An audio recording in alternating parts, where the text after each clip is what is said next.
Oh, Tyler, can you shut the fuck up? Tyler, all you do is digress. That's Shit. all you do in our chat. God man. damn. Digress. Oh Get out my of here. God. He going to war for Liv, bro. Going to war. Get out of here. She's not gonna They ain't gonna let you smash, fuck. little bro. She's not gonna let you. Sorry, fuck, bro. I'm Sorry, bro. I'm Hey, sorry. bro, you know I that, love bro. you, Tyler, but You don't know his DMs, bro. You don't know his DMs, bro. DMs could be. Hey, like you gonna that, have to meet. He gonna have to meet Uncle Howdy, bro. they drier than Kali's knees. Next. Facts. Don't get me started with that bona fide scrub. Ooh, the great Goat Lee, bro. Go what? All right, so let me see. Let me make sure we got everything set up. G, you got everything you need, right? Are your Yeah. times We good. David Baker Suck, Mayfield's that's a about hell to of a sign name. for $100 million in Tampa Bay. Just in Yes, case you guys missed sir. Yes, sir.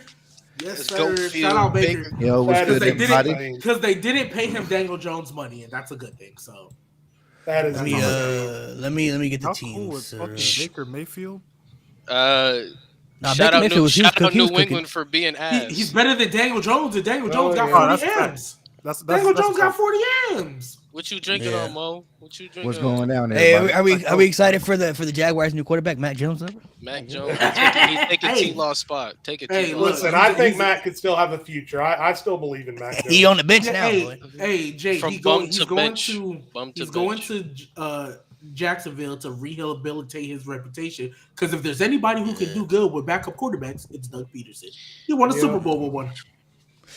All right, so today, guys, we are doing Ultimate Wrestling Debate number 2. We used to do these on the PC channel as well, and we brought them over here They to said the you look channel. like Phantom. That's crazy. Nah, My chat is they kind of wild, man. I'm sorry about that. No, it's all good. It's all No. good. We welcome everything. We welcome it all, bro. Wait, is there any way to change my name so I don't troll? I'm gonna actually put my name. Yo, You don't want that hate on there? notice what it was? Nah, he ain't want the hate on there now, bro. You gotta keep it on there now, bro. No, it's a new art. No, because people have to know my name. People have to know my name. It's a new audience. Crazy, bro. Crazy. Ridiculous. His name's Maivia. That's how you know. Don't disrespect me like that. What the fuck is wrong with you? G Phantom is crazy. Narcolepsy Alright. Mysterio 94. The Rock's the GOAT for today since we're on different teams. Hope y'all having a good night. So It's we nighttime. are doing Ultimate Wrestling Debate 2. We've done these on the PC channel. We've done one on the channel so far. We usually do about one every month. So to break it down, I'm gonna let G break down the rules and the topics that he has put up with. And then we have the teams of myself, Ross, and Mo going up against Nate, Lewis, and Jade. So I don't know how G's gonna structure his side of it because he may make the rules differently on his end. But I'm gonna let G explain everything on his end, how this works, and then he'll explain the topics that we were going to discuss. And we don't know. We have no idea what we're discussing either way. So Tags. Well, so basically, if you guys have seen us do it before, it's basically the same type of structure. However, there is a little bit of a twist with the questions and kind of the setup. So usually it's kind of like we give you either or questions. Well, we have about 3 open-ended. So basically, like for example, one of the questions are going to be worst WrestleMania of the past 15 years, excluding 36 because that was the first COVID one. So that's the only one we're not doing because Not fair, bro. Mickey Mouse, yeah, bro. like you know what I mean. But Underrated. so It's that's basically from WrestleMania 24 to WrestleMania 39. Whichever one you pick, you got to make That's that easy. argument for. Dude, it. that's easy. You know what I mean? That's So How easy, y'all bro. doing, there's boys? stuff like that. So basically, there's a couple open-ended. There's a couple open-ended, but I did put in some like either ors as well. Right. Each team. So I'll flip a coin here. Each team will have about 5 minutes. I'll be timing it to kind of make their sides. One team will go, the other team will stay quiet, and the next team will go, and vice versa. The other team will stay quiet. And then after that, there will be kind of like a rebuttal part for another 5 minutes, and then after that, I'll kind of make my argument. The main thing I'm looking for is how you argue the point. For those of you first watching, I'm not looking at what I agree with or not, what I think should happen or not. And I think most of the questions that I tried to put on here were pretty 50-50. Like, I don't really have a dog in either of the fights. So I really care about how you argue it. I'm looking real big on the counterpoints. If you can, shut down a point or so on and so forth. So that's what I'm kind of looking for in this debate. So the 5 questions we have. The first one is, if you could redo a superstar's push and turn them into a main eventer, which one would you choose? Kofi Kingston or Dolph Ziggler? That's the first one. Oh, fuck me. Number the one I said earlier, the worst WrestleMania of the past 15 years, excluding Why you 36. doing that? The third question: if Becky Lynch doesn't win a WrestleMania, who would you book to be the one to dethrone Rhea Ripley? Me. The fourth one: worst booking decision: Goldberg squashing the Fiend or Brock hitting 6 F5s to beat Roman Reigns. That's easy. And then the last one: if you could take one person from AEW and put them in WWE, who would it be and why? That is definitely the. That is definitely the. Nate, we been game planning. I got this. Let me go, Nate. Yeah, we got it. Who team I'm on again? I just want to click. It's me and. Do you need to put me at the bottom? Yeah, I can put you at the bottom. Yeah, that'll work. So Ross, it's you, Mo, and Malik on the same team. All right, cool. All right, we got this, man. We got. Don't take me away from my abuse, bro. Wait, what's going on? There we go. There we go. We got this. What? We got this, man. That's my It's the team. It's the team up here versus the team against Domestic Violence for Men Awareness Month. Hey, Dog. So Ross, since you are our guest, I will give you the heads or tails. You get to call the point flip. I'm gonna go tails. Tails. Let's flip it. No brush. Can't even. All right. So for confirmation, this says heads. If anybody can see that says heads. So Nate, Lewis, and Jade, you guys get to pick whether or not you want to go first or second, and you pick what question you want. What? Oh, we get to choose this one. Shit. Okay. Hold on, I'm gonna make an IG chat with y'all too, in case we gotta discuss like. So to re-say the questions again, if you could redo a Superstars push, and turn them into a main eventer, which one would it be, Kofi or Dolph? Worst WrestleMania past 15 years, excluding 36? You doing Instagram? I'm gonna put y'all on IG. Mini wilding out here, man. Yeah, Mini wilding. Yeah, it's PG. Oh my goodness gracious! It's Sunday. It's PG. If Becky Lynch doesn't win a WrestleMania, who would you guys dethrone? Who would you guys pick to dethrone Rhea Ripley? Mini, this is Wendy's, bro. Sent y'all a message. I sent y'all a group chat on IG, so in case we gotta discuss what topics we want to discuss. Worst booking decision: Goldberg squashing a Fiend or Brock hitting 6 F5s, and who would you? Okay, Jay, Nate made the IG group chat. Chat. Feel free to chime in, give us your opinions, like the video while you're watching. Yes, sir. What's it called? G, can you send the questions to the chat one more time? Oh yeah. I'll send them. Cool. Excuse me. What's it called? Also, too, I just want to say, I know we've talked about, me finally coming around to Logan Paul. I just tried Prime for the first time ever because I thought it was only an energy drink, and I don't like energy drinks. And then I found out there was juice drink, so I got one. Give Logan Paul the world title. I'm a fan. I'm a fan. Damn. All right, bro. I'm a fan. Shit fire. That's crazy, bro. No, I'm not gonna lie. I'm not gonna lie. Shit fire. I don't think it clears Gatorade like y'all were trying to say in the chat, but it's definitely up there. It's definitely. Nate, check your requested, dog, on IG. Gatorade not overrated. Powerade clears. Honestly, I'm low key. I ain't gonna lie to you. Gatorade back in the day used to be the shit, but now I find myself getting Powerade more than Gatorade. Yeah, Powerade because it's cheaper and we're in an inflation period. Honestly, no, I feel like when they were closer. I ain't had a Powerade, bro. I don't even know how long, bro. Bro, Gatorade like 3 cents extra, bro. Like this. No. It's like 40 cents extra now, bro. I'm not even going. That's not. It's like 40, 50. Nate and Jade, how y'all feel about that? Yeah, I'm down. Not a debate over a drink. It's still layup, and I guess if we're starting, if we want to get off, we gotta get start. That's probably the best one to. Body armor? I don't know. Body armor. That's okay. You guys doing the Dolph Ziggler route? No, we're gonna go. Are we going first or second though? Hold on, Nate, you good with that? Oh yeah. Yeah, I'm good with that. Yeah. All right, so we're gonna do Goldberg squashing the Fiend. That's the one we're going. Okay, so let me get the timer ready. Oh, okay. I can do the 65s, bro, because that pissed me off, bro. Yeah. Oh man, we're arguing for that. So we got the F5. So just we got to defend that one. Nate, Lewis, and Jade will be defending that Goldberg was the worst decision, squashing the Fiend. They're going to defend that Goldberg was the worst decision. Okay. And Malik, Mo, and Ross will be defending that Roman getting hit with 6 F5s. Bro, don't worry, bro. I got you, bro. Seal I got 20. you. Which one y'all want? Nate, All right, I'll try. Nate, I'll Lewis, and Jay. Let me know when you're ready so I can start the They're time. both dog shit, but all right, let's do it. Exactly, Yeah. exactly. That's why I picked. Right. That's why I Mid picked versus mid.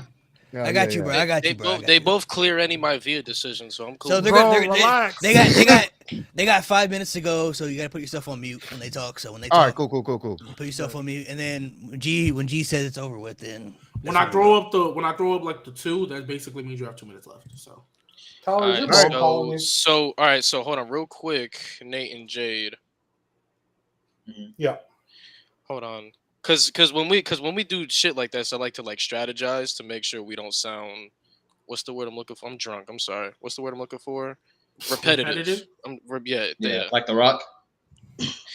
facts. Oh Hell my yeah, god! that's the wrong. I'm glad somebody I else made it- noticed it. Clip me for this. I made That it- entrance is fucking mid. I don't give a fuck. Fuck that entrance. All right, Mid relax. is I made a fucking- skit about that. It's coming out soon. Fuck. About The Rock, his promo. Because I'm glad I'm not the only one who noticed it because he did it last. Nah, week. bro, he just be And yapping. I was like, bro, Just be yapping. like, get to the Instagram point. and in the ring, bro. He just yaps. That's all he does. I'm never watching that 21-minute promo. I refuse.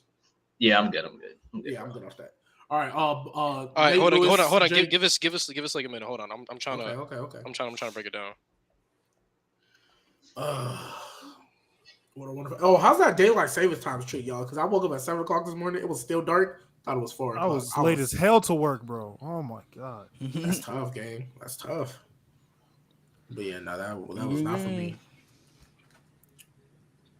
All right. Let's go. So whichever one of y'all want to talk on that, then the rest of the week. But I think that's the best 3 ways we can break it down. All right, who wants to start us? Okay, Honestly, I mean, Jade, you. I'll start. I mean, Nate, if you want to go, that's cool. All righty. I'll go. I'll Nate start. with Nate off the rip. 5 minutes on the clock, starting in 3, 2, 1, go.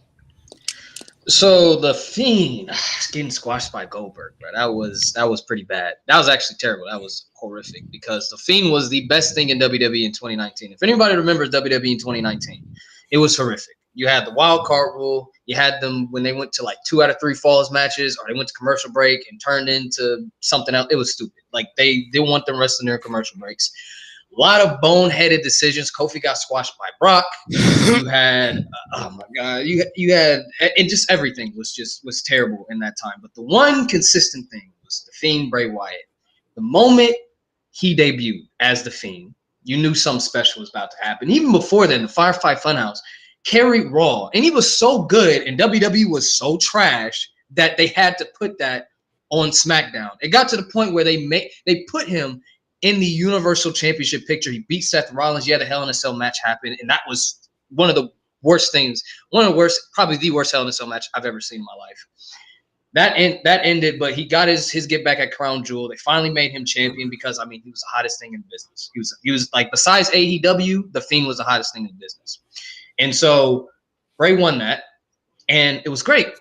But then fucking Goldberg, part-time an ass. So that will lead me to my next point. To me, when Goldberg came back in this time frame, he pretty much ruined everything that he touched. I mean, if you go back to Kevin Owens, when he squashed Kevin Owens in the Universal Championship, it took Kevin Owens a very long time for him to recover. If you look at even a guy like Brock, like it took Brock like even a little, like some little booking for him to even go back to the way he was, because the dude got squashed in like 2 minutes. And obviously, if we go to Bray Wyatt, the way how he squashed Bray Wyatt, it completely decimated what the Fiend was and what Bray Wyatt was, and completely ended any momentum that the Fiend ever had. So when Goldberg, not only was it the worst decision, but it set everything up for failure after that. Bray Wyatt led to not having he didn't have a marquee match at the next year's Mania. That was the domino effect. Unfortunately, due to COVID, Goldberg was just stuck in there with Braun Strowman. So a lot of the domino effects of Goldberg beating Bray Wyatt, it just wasn't a good decision for the landscape after. Well, you know what the worst part of it for me was thinking about everything that happened with Goldberg before that WrestleMania match, right? And you think about things like the Saudi Arabia match with The Undertaker, and then you turn around and you put the Universal Championship on him. And what message are you sending to everyone watching at that point? Wrestling skills don't matter. Match quality doesn't matter. Match safety doesn't matter. Undertaker and Goldberg nearly fucking killed each other. All that matters is the money. We want every 50-year-old biker who doesn't usually watch WrestleMania to buy WrestleMania because, oh, hey, look, that's the guy I watched when I was 22. And then you've got this guy who is obviously the future of the company, who is obviously a bright light among a big pile of shit that 2019 and 2020 was. He was one of the hottest acts WWE had in 3 years. And you sacrifice it at the altar of having what would have been at that time a below mid-average match between Roman Reigns and Goldberg. Maybe would it have been better than Braun Strowman? Maybe, but it's still the things you could have done. I mean, he showed it at WrestleMania with the Firefly Funhouse match. The things you could have done to elevate the Universal Championship with that little bit of creativity. But no, we end up with two big men slapping meat, and we make jokes about that on the podcast. We make it sound fun. But ultimately, it was just a terrible decision because of everything that led up to it with Goldberg and every poor as shit match and every safety standard that he set before that. And then they decide to reward that by putting the title on him. To this day, I'll never understand it. 36 seconds. Now, if we look at when Goldberg beat Bray Wyatt, Goldberg beating Bray Wyatt, it led to one of the worst runs the Universal Championship has had since the hot potato between Brock and Roman. Braun Strowman, I'm pretty sure, only had like one title defense, and then Bray Wyatt got it back, and then it led to Roman Reigns having a generational run to even save the championship, all because Goldberg's selfish ass wanted to bury one of the hottest superstars we've ever seen. Bam. 10 seconds. Anything else to add? It affected the company as a whole. Goldberg. Yeah, fuck Goldberg. Alrighty, those are your 5 minutes. Good use of time. Now, Mo, Malik, and Ross, you guys will now have 5 minutes to argue whether or not Roman Reigns losing by 6 F5s is the worst decision. Let me Wait, know before you guys- start the time, I just want to say rest in peace, Bray.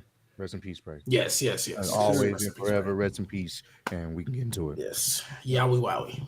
Yep. All right. 5 minutes on the clock. 3, 2, 1, go. Bruh. I've spoken on this so many times, bro. This is the worst WrestleMania main event I've ever seen in my life, bro. So you have Roman and Brock in the main event of WrestleMania at the time when both guys were unanimously hated equally by the fans and nobody really wanted to see it. So you go into the match. I think most of us were expecting Roman to win because you just knew they wanted him to be the champion. So whatever, right? Now he takes one F5. That ain't too bad. You've seen people kick out of one F5. He takes another one. 2 F5s in a row, not too crazy, right? You've seen that before. He takes 3 in a row. Now, I ain't gonna lie, it's a little crazy to take 3 in a row kick out, but it's still not the end of the world. Then he takes one through the announce table, gets thrown back into the ring, and takes another F5 after that. That's 5 in a row now. We're talking about 5 straight F5s. Kicks out. Now we're getting a little crazy with it. Then they made this man bleed. When they don't even do blood in matches anymore, right? And the fans still didn't care that he was bleeding. They didn't even care that the match was getting brutal, whatever. Then he takes another F5s and win. Let me remind y'all, it had to take 6 F5s to take down Roman Reigns. It only took 1 to take down Samoa Joe and Braun Strowman, who were 2 of the most dominant guys on the roster at that time to be believable threats to take down Brock Lesnar at the time. It didn't even take 6 F5s to conquer the streak or to conquer Super Cena. And it took 6 to conquer Roman Reigns. So you're basically telling us that Roman Reigns is better than all those guys, right? He better than Super Cena. He better than the streak at WrestleMania. He better than Braun Strowman in 2017. He better than Samoa Joe in 2017. That's basically what they were telling us. It had to take 6 F5s to take down the one guy that majority of the audience didn't want to see in the position that they wanted him in. And it only took 3 to conquer the streak. It took 2 to conquer Super Cena. It took 1 to conquer Braun Strowman and Samoa Joe. 1 F5. They couldn't kick out of 1, but Roman Reigns can kick out of 5 in a row, and it takes 6 to beat this man. Do people understand how absurd that is? Undertaker at WrestleMania for years, for 21 straight years, was dominating. Unbeatable. This man kicked out of Sweet Chin Music and a pedigree at the same time. This man damn near, you thought he couldn't be beat at WrestleMania. It was impossible. He lost to 3 F5s, and it took 6 to beat Roman Reigns. You're talking Michael Jordan type ring. 6 F5s to beat this man in the main event of WrestleMania. This is absurd. Go ahead, Mo. Yeah. So they had been teasing the match ever since WrestleMania 33 had wrapped up. The very next night, Raw after WrestleMania, Brock comes out, Paul Heyman comes out, and they talk about the 2 and 23 and 2. So going up to that point, it's a whole year of people saying, we don't want to see this match happen. Like, even I at the time was making scenarios in my own head on how they can change the match. And they didn't. They went ahead and they did it. Then they had a forced storyline of Roman being oppressed because Brock's Vince's boy, because that's just so believable, right? So we go into WrestleMania. Match starts. Crowd is already booing. They're booing that shit out of the building from the jump, chanting all kinds of stuff. This is awful. I think they were chanting Nakamura's theme, all types of stuff. The beach ball, bro. They're throwing Beach balls were being thrown around. And then they kept egging it on. F5 after F5, the crowd is getting more and more upset. But we all know at the end, Roman's gonna win. Then he does it. Then we go to Greatest Royal Rumble. Roman hits the floor first, by the way. They still give it to Brock and they continue the chant. And then we have to get to Backlash. Imagine the Samoa Joe Roman Reigns main event from Backlash. As bad as that would have been significantly more entertaining had Roman Reigns had the championship. Instead, we ended off what was already one of the worst pay-per-views in WWE history. Right? Then they keep dragging it. Fans do not care. Bobby Lashley gets thrown in there and then yanked right out, just to have Roman end up winning at SummerSlam anyway. When Braun Strowman had the Money in the Bank briefcase, people wanted to see that. They brought him out at SummerSlam just to make it more interesting. Didn't even work. This is a WrestleMania main event that I didn't watch. The first one. I did not watch this in its entirety. I only saw clips. I honestly really didn't care too much about this particular WrestleMania from the jump because I knew what the main event was. And even then, with everything that we know, I'm like, all right, well, we'll get Roman as the champ. We'll see the championship finally. How ironic we're saying that now. But I'm thinking, okay, they're gonna do the right thing, put the title on, fuck it. The main event, don't give a shit. The 6 F5s, all that other stuff, that shit was wild. Point is, at the end of the day, this is Vince at his worst, pushing someone that no one truly gave a fuck about. So at the top. Perfect way to end your time. So now we will have another 5 minutes of rebuttaling in 3, 2, 1. Go ahead. Let me start off by saying this. The one big thing that I want everyone to keep in mind is how did everyone end up following these decisions? Brock, obviously, before all this off-kilter shit happened, right, with Vince and the backstage stories and all that stuff, Brock obviously turned out to be fine. Roman Reigns turned out to be one of the greatest champions we've ever seen, right? So regardless of what happened in that main event, both of those guys turned out fine in-ring-wise, storyline-wise. But then you look at Goldberg and The Fiend, and I would say that Goldberg, through a combination of events up to and including being a party to squashing the hottest act they had had in 4 or 5 years in WWE, I would argue that his legacy, if that's what you want to call it, has been ultimately tarnished based on everything that happened with Saudi Arabia and then everything that happened with The Fiend. And then obviously The Fiend was just never the same after that, right? They tried to pick it back up with the Braun Strowman stuff, and some cool stuff happened, but ultimately, because you didn't have the crowd there to react to it, it all felt a little more hokey than usual. But maybe that could have been saved if The Fiend had a win against Goldberg under his belt. And then obviously we know what happened with Bray Wyatt down the line. Not all of it is extending from that, but I would say that 5x5, 6F5s, whatever, Brock and Roman turned out to be okay. Goldberg and The Fiend ultimately never recovered.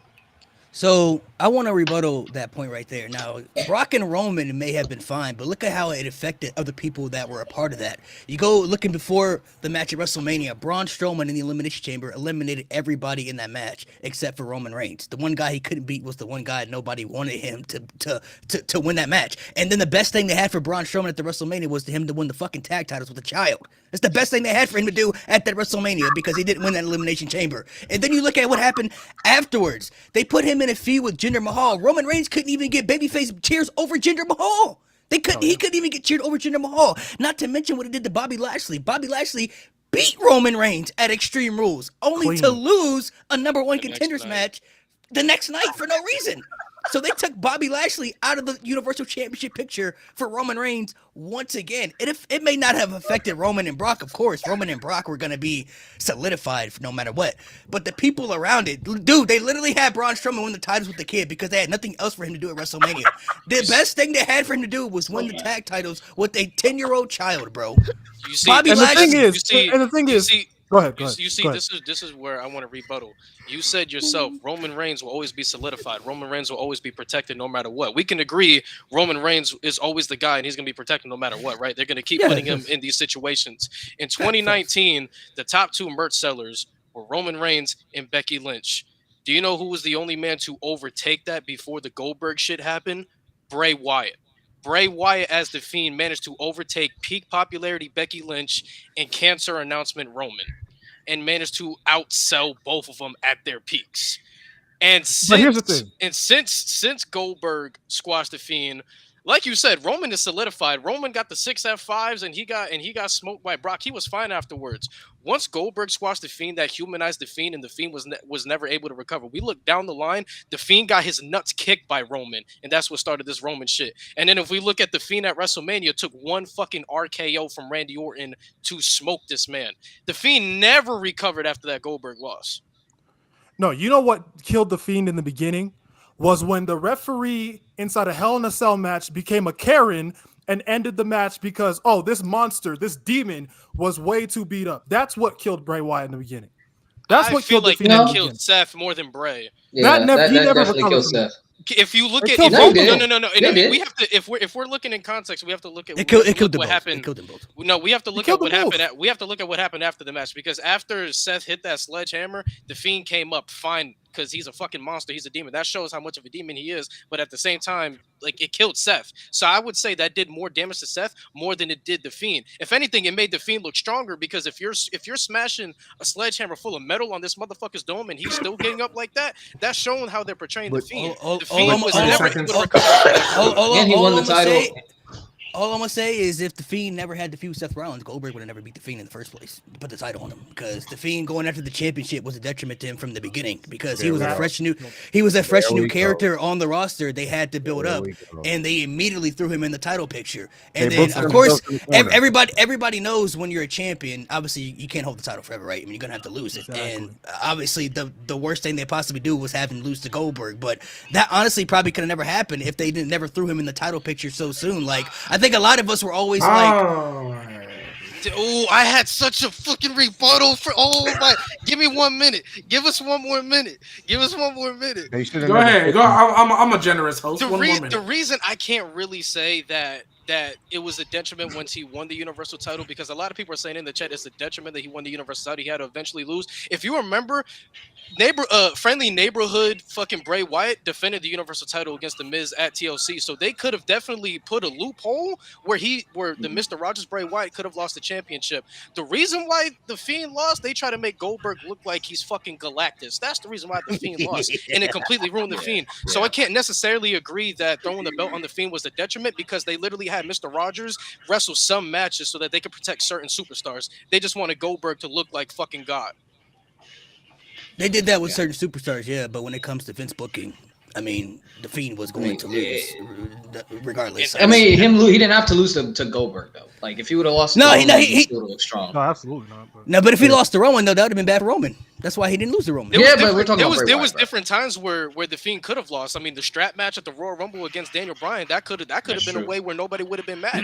It's the way how they Yeah. humanized them and made him get dominated. If he lost to Daniel Bryan in an insane physical match, strap match, I don't think anybody would have a problem, because that was probably match of the night that night. The problem is, That's just so to back up Lewis's point, the Fiend should have only ever lost a match because of a storyline reason, not because bald-headed fucking Goldberg came in and jackhammered. Old ass There was Goldberg. no super- reason Can't even do a No, jackhammer you guys- properly, bro. He can't even do the jackhammer properly. You guys bring up a lot of points. I mean, it did Goldberg's affect ugly. it did affect the Fiend. It did affect the Fiend's character long term. But what was so bad about Brock and Roman? It affected other people around it. Around him, Other people yeah. around it got affected within that stuff. It may not have affected those two guys in general, but like I said, Braun Strowman, he won a tag title with the fucking kid, bro, at WrestleMania. That's the best thing they had at WrestleMania, bro.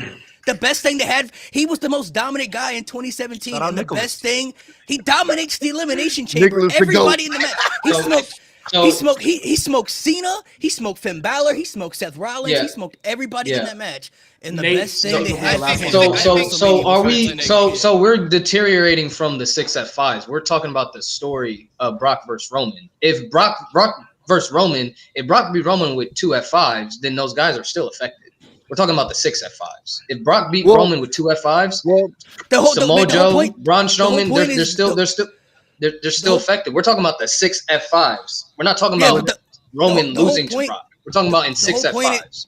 The whole point is, though, that match should have never happened to begin with. It only happened because he had to go through the Elimination Chamber to get there, which affected other people around it. And then because of the 6 F5s, they had to extend that feud out even longer, which nobody wanted. Nobody wanted that. We didn't want to see Brock and Roman. I feel like Yeah, I know. So going forward, the debate round, I'll put it at 8 minutes because I was letting y'all rock because 5 minutes clearly wasn't enough. I feel like we could have gone a whole hour going back. Yeah, probably. Yeah. So what I will say, Fiend versus Santino's obviously nasty. both of y'all's opening points were really strong. Damn. I really loved when Jay came in and talked about how how everything was affected afterwards as well around. He talked about the Fiend never being the same. But then y'all up top came back with basically y'all both kind of did a really good job of showing how everything else off of that decision got affected, not just them two. Right, y'all talked about the Samoa Joe, Braun, all them dudes. The guys at the bottom talked about how Goldberg. Jade, you made a point that Goldberg's reputation was tarnished. I really did like that point because when you think about it, Goldberg wasn't really viewed the same after that. So I think both of y'all counterpoints was really really good. So overall, I'm going to go super slightly with Goldberg squashing the Fiend, and the only reason why, honestly, Nate, you kind of solidified it at the end because you talked about how, well, if Roman would have lost to 2 F5s, those still would have been affected, but it was the 6 that really does it, not necessarily losing to Brock, whereas the Fiend, him losing to Goldberg, no matter how he would have lost, was always going to be stupid, was always going to be horrendous, it was always going to be that should have never ever happened. Never, there's no, at least with Roman, at least for me, with Roman, the 6 F5s is what really does it. But if he would have lost, like you said, to 2, those other guys still would have been affected, but it wouldn't have been as bad. If we would have just been wow, why are they extending check it? IG. But yeah, so it's super slight though. I love both the arguments because I hate both of them. I'm not gonna lie, I hate both of them. I think both of them are horrendous and stupid. So with that being said, you guys get to pick your next question. Do you need me to go over them again, or y'all got it? No. We have the questions. We're just going. Or yeah, pick your next side. How we feeling, Jay? I'm good with that. I think it'll be a disservice not to choose the next topic. We have we have the biggest Dolph Ziggler fan on earth. I think it's only fair we defend Dolph Ziggler's honor. So we're gonna defend Dolph Ziggler. Sorry, Kofi, we love you, but all right. Let me know. Let me know. It's not February anymore, so we're good. That's crazy as fuck. Let me know when you guys are ready, and I'll start the time. I'm ready. All right, bet 5 minutes on the clock. So 3, listen. 2, 1, go. Listen, there's a bias on this dais, okay? So I get that we're probably going to lose this no matter what. I will go to my grave. I will be dead in my coffin, and someone will bring up the fact that Dolph Ziggler wasn't capitalized upon after Survivor Series in 2014, and I will shoot out of my coffin, and I will argue that point again before I die a second time. Dolph Ziggler has proven in 2013 with the Money in the Bank that he could be the supporting heel on a main roster show. And then he proved in the mid-2010s, 2015 and 2017, that he could be the most over supportive babyface of any main roster show. He showed on 2 occasions that whether you wanted him to be the Antichrist or the Paragon, he could be whatever you need him to be. Match quality, fucking forget about it. It's Dolph Ziggler. I don't care what you think about Dolph Ziggler and his character or his push or his fans or his hair or whatever. If you say to me that Dolph Ziggler's ring work didn't move mountains at times, you're out of your freaking mind. And the fact that Dolph Ziggler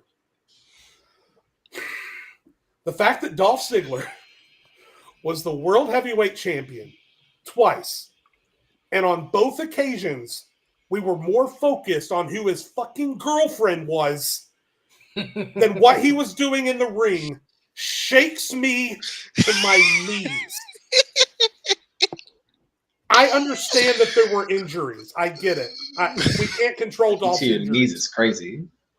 But we could have controlled how we booked him as a champion. You guys remember when Chris Jericho beat Stone Cold and The Rock in one night, became the undisputed champion, and then carried Stephanie McMahon's purse and her little fucking dog or whatever until he lost to Triple H? That's what both of Dolph Ziggler's title reigns remind me of. Dolph Ziggler came off of the most electric Money in the Bank cash-in. Nothing. He comes off of being the last man standing against Team Authority. Nothing. He wins a retirement match against The Miz. Nothing. We had all of these opportunities to make Dolph Ziggler if not the face of WWE. Come on, Brad. And we couldn't make it happen on multiple opportunities. And I swear to God, if he doesn't come back to WWE and win a title at some point, it's just a sham. It's a complete sham. I'm done. Go ahead. So for me personally, a comparison I can give Dolph, and let's actually be serious and hear me out when I say this. A comparison I can give Dolph is like KD. KD is one of the best plug and play players we've ever seen. I feel the same way about Dolph. Dolph is one of the best plug-in wrestlers we've ever seen. When the WWE has never had a clear-cut direction they can go, the main guy for the last decade that they leaned on to put on a classic for the next couple of weeks was always Dolph Ziggler. Whenever they didn't really have a true direction with Big Gold, they went with Dolph Ziggler. In 2018, when Seth Rollins cleared everybody on the main roster on his run as IC champion, and they had no direction, the guy that they plugged in there, and we had countless classics. Like, we had probably 7 classic matches between those two in the span of a month, and it was Dolph Ziggler. When Dean Ambrose beat Seth Rollins and Roman Reigns at Battleground for the and to retain the WWE World Championship, and they had no clear-cut direction on who they can give the title opportunity to, they gave it to Dolph Ziggler. Dolph Ziggler is I wouldn't even be mad if you say the best plug-in wrestler, plug into the storyline, do something out of nothing, and steal the show. He is probably the best at doing that, and WWE never, ever capitalized on that. Nah, that's facts, bro. That's facts. Dolph Ziggler, overall, is a fantastic superstar. He can talk, he can work, he can tell a story. He can do it all. You want him to be babyface? He can be babyface. You want him to be heel? He can be heel.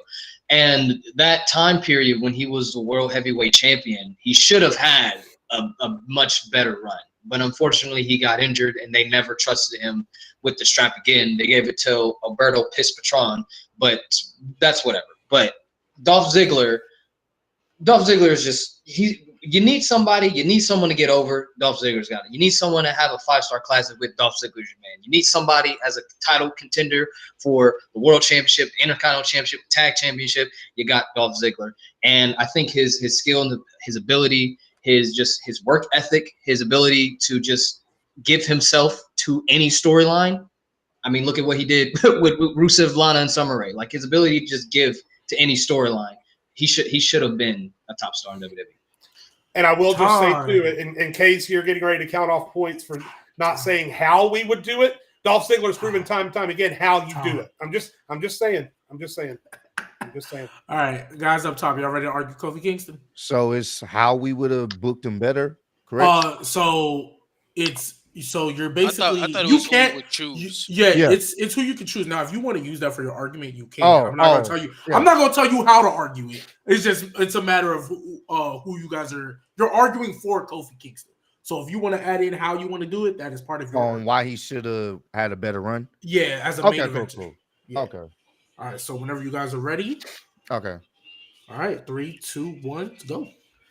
All right. Here's the thing about Kofi, and we always talk about the ultimate underdog story and how people want to see someone rise up. Kofi was never presented as a main eventer, even in his SOS days with the fake Jamaican accent and all this other stuff. He was never presented as anything higher than mid card.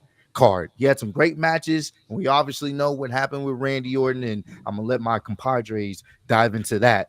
But I will say this: it it literally was what we was talking about last week, a spur of the moment, a random moment, the moments where it's not planned, the moments where something happens with the booking behind the scenes that causes someone to be in a certain situation.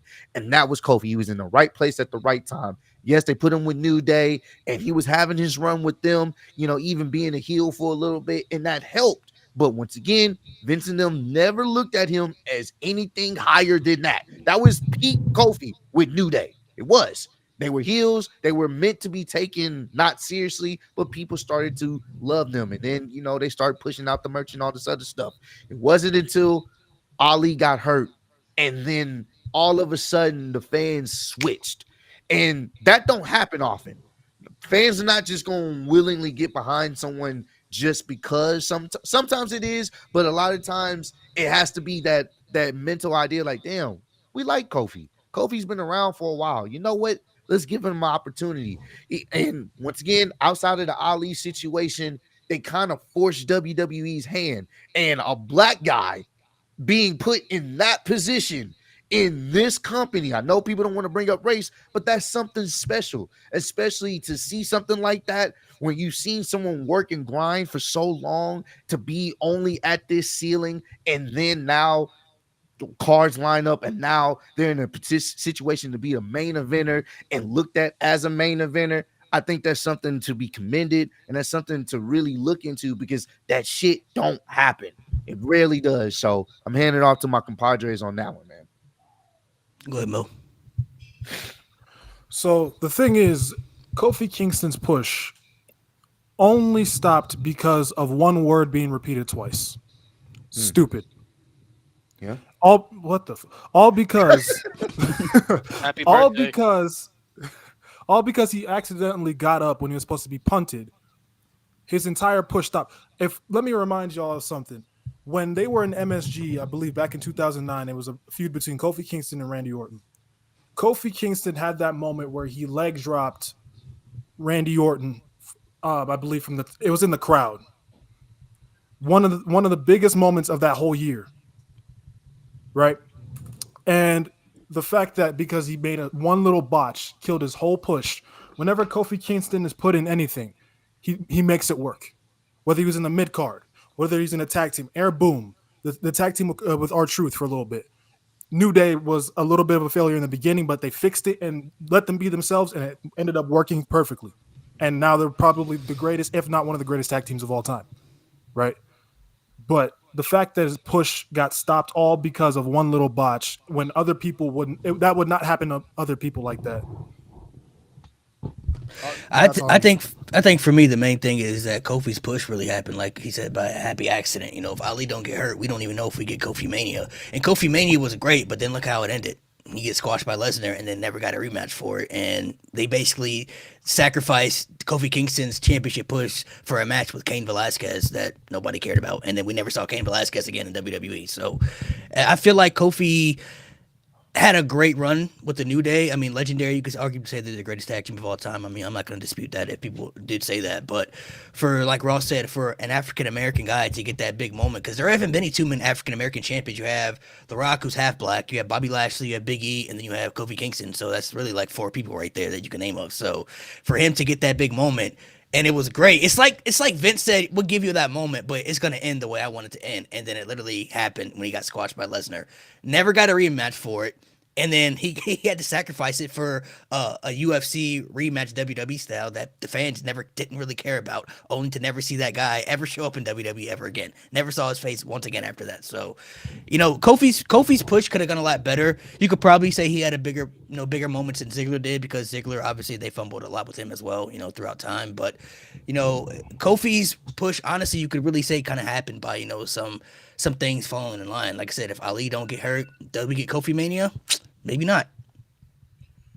All right, you guys can start rebuttaling. 8 Also, minutes on the Tyler, clock. I'm looking at you differently because the fact that you called Kofi a transitional champion is fucking distasteful. Fuck Yeah, you. and Fuck that's what out I of want. here. That's what I Stop, want to call Chad. out Stop too. disrespecting Kofi. We're not doing that shit. Fuck out of here.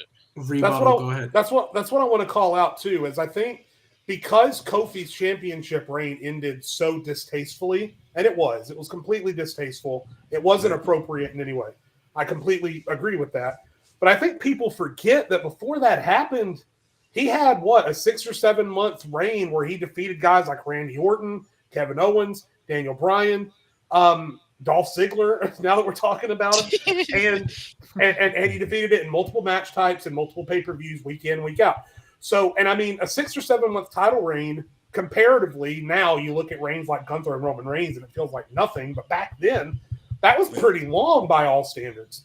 Whereas Dolph Ziggler obviously never had that. And then you look at Kofi's career without that 6 month world championship reign, still a bona fide Hall of Famer. I would argue, even as Dolph Ziggler's biggest fan, Dolph Ziggler's Hall of Fame credibility is like, it's like that, because yeah, he was one of the most talented guys to ever come in the company, but without somebody getting behind him and pushing him to where he needed to be, Dolph Ziggler never punched through that glass ceiling like Kofi did.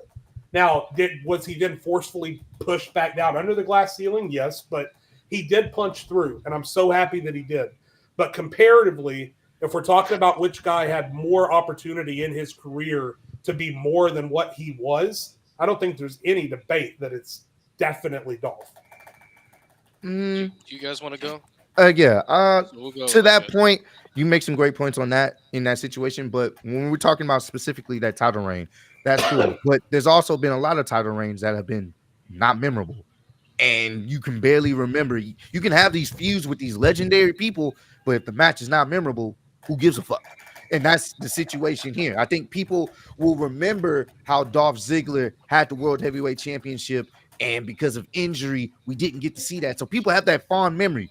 When people think of Kofi Mania, they think of him winning it, and then they think of him getting squashed to fucking Brock on Fox. That's it. Yeah, they have the feuds of Randy Orton and stuff, and that should have been cinema. And they fucked it up because they still had Kofi being this happy-go-lucky, eating pancakes and wearing dildos on his fucking forehead and not taking shit seriously. So at that point, you automatically feel whatever hype you have. Because I remember watching it, I was like, yeah, Kofi Mania. And then they just had him feuding with people that you know, but the feud didn't matter because at the end of the day, no one cared. They had him dancing, jucking, and jiving. You like this, like that. That was it. So we got the moment. Like he said, we got the moment. But Vince said, all right, pal, fuck your moment. Now I'm going to do what I want to. And that's exactly what happened. So the title reign, cool. 6 months of just random matches that really most of us don't fucking remember doesn't really account to everybody remember when Dolph cashed in. Everybody remember the hype behind him. Everybody remember that Survivor Series moment that they didn't capitalize on. Yeah, those are different moments, and he didn't have legendary title reigns because of it. Everybody remember the feud he had with Vince. That shit was a great intercontinental feud, legendary. But how many feuds of Kofi's title ranking you can sit up there and say, "Oh yeah, man, I remember that," and just be like, "Oh, that was fantastic." Just the That's Randy my point. one. Just the Randy one. That's it. Yes, you're right. For me personally, I want to touch up on the point Mhm. where I'm sorry, hold on. I'm fucked. I want to touch up on the point where you guys said the New Day started becoming themselves. I personally feel like Dolph never had that opportunity. I'm not taking that away from Kofi. I would never discredit Kofi. But I feel like in that instance of becoming a main eventer, at least when the fans turned the hand for Kofi, they gave Kofi a legit shot. When the fans turned and moved the hand for somebody like Dolph, they never gave Dolph a chance. basically what I'm saying is WWE was more open to giving Kofi at least a true run as a true main eventer rather than Dolph. It's hard. It's really hard because both guys were rejected for so long. But I think we can all sit up here and agree that Dolph was rejected through and through, and they did not believe in Dolph. At least when Kofi had his peak, they tried and they were open to do something with that. With Dolph, he never had that. All right, let me refute that. Go ahead. Like we was talking about lucky happenstance, that's really what this is. I'm gonna be honest with you, and I love Kofi, but the only reason why we got this is because of that random situation, the random booking. So to be honest with you, if Ali doesn't get injured, I don't think we see Kofi in that situation. I think we just see him tearing at mid card, and that's it. So to point out that yes, Dolph didn't have those moments specifically, or when he did get those moments, they didn't really kind of, the management wasn't kind of buying into it. They were just like, we'll give him a little bit and then we'll kind of pull back. I think the same thing would happen with Kofi. It's just an injury put him in that situation. The fans said something, and I was like, you know what? Fuck it. We're here now. Let's go with it. Because after, I'll put it to you in this perspective. If they really believed in Kofi like the fans did, then they would have treated his reign so much better. And that goes for both of these guys. If they really believed in them, they would have treated them better. But because they didn't, and they just kind of moved him in that slot, that's the only reason why we got that legendary moment at that WrestleMania. That's the only reason why we got it. And the fact that they paired him up with Daniel Bryan, and for that to happen, I mean, it was a great storytell. But once again, at the end of the day, none of this matters if Ali doesn't get injured. I also just want to rebuttal on that. Mhm. I feel like the WWE believed in Kofi just a little bit more in terms of Okay.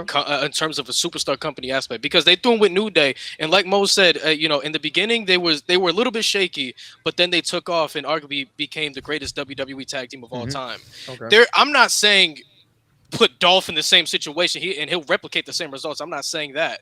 But if you can find a hidden gem like that, and if you're willing to just throw something together and see how it works, there was no reason where you couldn't put Dolph in a situation. Put him in a situation to see if something works. That's what you did with New Day, and it capitalized greatly. And you made him a tag team juggernaut. With Dolph, he never had any of those opportunities. At least with Kofi, he had the safety net in the future with New Day. Dolph never had the safety net with anything in terms of his booking. So I'd argue when it comes to their careers, Kofi was booked a little bit better than Dolph was. And I could I think- rebuttal, but I don't want to slurp Dolph anymore. So. Go ahead, Nate. Hey Nate, yo, That's hey crazy. yo. That's egregious. That is egregious. I mean, yeah, I mean, that's for okay. Dolph, it was one injury and he was back to the mid card. For Kofi, he lost to Brock. At least he had the New Day to fall back on. Like he won the tag titles literally the next week, and he always had that. With Dolph, it was like back to the mid card and slowly. Besides like Survivor Series 2014, and then 2016 that feud with the Miz. Besides that, Dolph was just kind of always floating to the point where he wasn't even on TV for like a year. Like he just wasn't there, and it got to the point where people like me would be like, "Dog, like Dolph Ziggler is like trash. Like it's not going to amount to anything," because they never gave him that chance. They never put him in anything to the point where he won the NXT championship. I was like, Dolph Ziggler, out of all people, winning the NXT championship. What are we doing? Like that's what you have for Dolph Ziggler. So they never really gave Dolph any opportunities outside of what he had. Unlike Kofi, who after he lost to Brock, at least he had New Day to fall back on. It was a great argument, guys. Obviously, I think both of these guys should have had better opportunities. I love the points that kind of Nate and y'all were bringing up. Y'all brought up how Kofi, like at least he had something to fall back on, in a sense where Dolph didn't really have that safety blanket almost. And then Jade, you talk about it all the time. You said it. The fact that in both of his title runs, they were more interested with who his girlfriend was as opposed to the title reign. That definitely resonated with me because it was like, yeah, that is kind of true. I do think, just me, I do think Dolph had, I don't want to say the bigger highs, but more highs. But I still think y'all did a great job showing, like, okay, yeah, he had that, but it was kind of like that's it. However, I am gonna go with Kofi, and the only reason I'm gonna go with Kofi is because they brought up the point that Kofi's push got stopped off of a botch for 11 years. Like that's crazy. pretty shitty. Like when you really think That's about very it, shitty, dog. one botch and you never get put back in that position. And then when you did get put back in the position, Raw said it was only because of an injury because that was supposed to be Mustafa Ali. And I remember because I remember vividly Mustafa Ali beating Daniel Bryan, which at the time was like the biggest deal in the world. Mhm. That was like the biggest deal in the world. Like I even remember he botched it too. Like he hit Daniel Bryan like crazy, like off his 450 or whatever, and he like apologized during the pain, but still got it. Like that was crazy. That's the only reason I'm gonna go with Kofi. Well, that's the main reason why, because you don't get put in that position at all for like I don't even think he had a world title match at all in that span. And then when you did get it, it was kind of like all they really did was say, "Oh, Mustafa's hurt. Hey, Kofi, go run the gauntlet." Because why not? You know what I mean? You're reliable. We trust you. Mhm. You know, so The Mustafa Ali butterfly effect is crazy. I think about that It concept. really is. yeah. It's so Yeah. insane. Yeah. It's not to mention too, like I said, look how it ended. It feels like they just gave us the moment just to give it to us, and then Because it was inaudible. and then he just killed, and then he killed it when he wanted to kill it the way he did. Yeah, because remember, Kevin Owens was supposed to win that title at Mania. Yeah, he wasn't even on WrestleMania either. So Yeah, because he What? came back at Fastlane. That's when they re-debuted him He at was supposed to Fastlane. beat Bryan at Mania. Yes, he was supposed to be the one to beat Yeah. Bryan at Mania, bro. He was supposed to be the one to Yeah. beat Bryan at Damn. Mania. I'm glad That's we why got he- Kofi that's why Mania, he- but KO yeah. beating him, that would have been. Yeah, that would have been That crazy. would That have would been have crazy That too. would have been. All right, so it's 1-1 right now. Malik, Mo, Ross. You guys get to Man. pick. what's the KO could have beat Yeah. Kofi. Yeah. So KO Mania, man. That would Hey, have man. been That crazy. SummerSlam at least. That would have Nah, been. bro. A heel 'Cause KO remember, beating Kofi would've been nice. Remember, they put Kevin Owens with the New Day for like a couple Yeah. weeks, and they were Oh, and it was like he was the Big O, The and then he Big turned O. on I him did immediately. not and I was know like, he was "Aw." originally supposed to beat Daniel Bryan. Yeah, I he was. didn't. He was. Yeah. So Yeah, he wait, was. so what was the whole? You couldn't have KO beat Kofi at the 1,000th episode of SmackDown? Like what the fuck? Nah, because they Brock were Lesnar, trying Brock to. Lesnar. man. And they That's just went to fucking Fox, wild. right? had Yeah, to they had to do was- had to do they Brock went had to to do Fox. Brock and Cain Velasquez, bro. They had to do it, bro. Yeah, Bro, because yeah, they they were was trying all to. of a sudden- They You were- would Y'all gonna hate think me you for would this. think that would be the safety net. Like, okay, we don't want Kofi as champion anymore, so just throw it at KO because we were What gonna are do it anyways. what are the next three The topics? last, I didn't know the that. three remaining I'm not gonna say questions are worst WrestleMania of the past 15 years, excluding 36, so 24 Okay. through 39. Okay. If Becky Lynch doesn't win a WrestleMania, who would you book to be the one to dethrone Rhea Ripley? And if you could take one person from AEW and put him in WWE, who would it be and why? All right, I'm gonna defend this, bro. Hold on. All right. Yo, hey, Y'all hey, like hey, the video, by the way? Nate, Jade, if we get AEW, I we need should do this, this bro. one a troll. Crazy. I'll give it to you, Malik. I'll give it to you, Malik. Because I Bro, can help there's you with so this many- one. I'll give it to you. There's Yeah. so many bad things you can say. Yes. Hey, I'll give it to you. I got you. Nah, I got you. dude. Hey, so do y'all have y'all's question and defense? Yeah, I was thinking course, the bro. same Yeah, thing, yeah, man. yeah. Let's Just go. troll as if. All right, so which one is it going to be, Malik? I feel like you're real excited about it. Oh, we definitely slandered WrestleMania 34, bro. Oh. It's getting slandered easily. All bro. right, so Malik, Mo, and Ross, you guys will be telling us why WrestleMania You started 34 off, Mo, man. You is the go worst ahead. Mania in the last Man, 15 years. I'm gonna take it. I'm gonna Fuck. take it, and then whoever want to go after can pitch in, bro. Whoever Shoot, feel man. in. Go for it. All righty, it's on the clock. 3, 2, 1, go. So we're not even gonna talk about. I'm not even gonna talk about like the time of WrestleMania because we all know WrestleManias were long at that time. But you look how they structured the card. We had Asuka and Charlotte. We had Shinsuke and AJ. We look Undertaker and John Cena. No, we looking pretty promising. You know what I'm saying? Even though the main event ain't what we want it to be, it's still looking pretty promising. Show starts off great. Triple threat IC title match. Chef's kiss, right? Starting off great, right? Then you have Charlotte beat Asuka. Now, even though I don't think that was the end of the world, that right there should have been the red flag sign that we should have saw right there. We should have known right there that WrestleMania was going to be doomed from right there. Just off the fact Asuka lost. You had Asuka lose to Charlotte, which not a lot of people wanted Charlotte to beat that streak, but it's whatever, right? Then you dive into the rest of the show. We get Undertaker, John Cena, a dream match we all have been waiting for years. We have been waiting for that match at WrestleMania for so long. You look at the documentary, Undertaker looking like he's in shape and everything after not looking in shape. He looking in great shape for his age for the first time in so long. And what did we get? 2-minute squash match. Undertaker, old man Taker, squashed John Cena at WrestleMania in a 2-minute squash match after we Wait. waited years to see that match. I just want to expound on that point. That was off of Vince McMahon troll, by the way, because he just wanted to see Undertaker get in all this great shape, only to put him in that match. By the Only way, for 2 minutes. only for a troll. You had the New Day versus the Bludgeon Brothers and the Usos. You give that time, that could have been a great tag team match right there. That was a 5-minute squash match. The Bludgeon Brothers destroyed Kofi Kingston, Xavier Woods, and the Usos. Just squashed them for no reason. Then you look at the rest of the show. We get through all those shenanigans right there. AJ and Shinsuke, one of the most hyped up WrestleMania matches in WWE history, bro. If anybody ever saw their match in Wrestle Kingdom, bro, you thought this match was gonna cook. Like, bro, AJ and Shinsuke, this is what we wanted. Literally, after Shinsuke won the Rumble, he announced AJ right afterwards. He announced the agenda. That's what we doing. This match was the third to last match on WrestleMania. It had a good time, but by that time, the WrestleMania had been so long, the fans really was kind of dying out a little bit, and the match stuck up the joint. It was a very disappointment, not to mention Shinsuke lost and then turned heel for what? One of the most over baby faces in the company, turns heel afterwards, and then Shinsuke, you talk about steam dying down. His steam died down tremendously. He never touched the world title after that. He lost to AJ like what, 4 times in a row after that? Crazy stuff. And kicking then you him look, in the nuts. and then I already mentioned Braun Strowman, bro. The best thing they had for him was to team up with the Child at WrestleMania and win the tag titles, bro. They put him in the tag team title match. He comes out. We're waiting to see who his partner is, right? Who's going to be his partner? He's going out in the crowd. We think it's going to be somebody. He brings in a kid.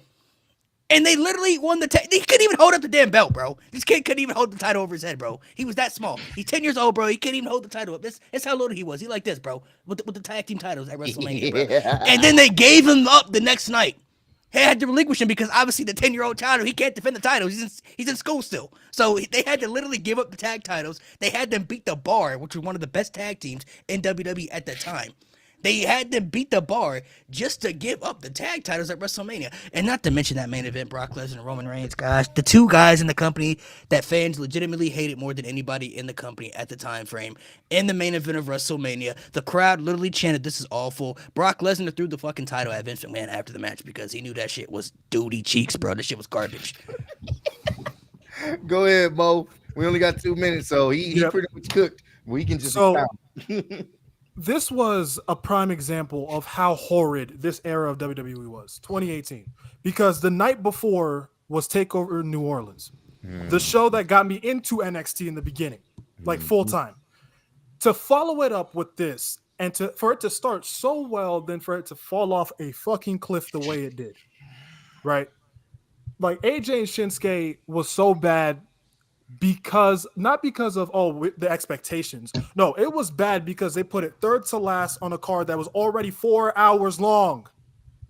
Like that was the biggest disappointment of the weekend, man. They should have opened. If you ask me, they should have opened the show.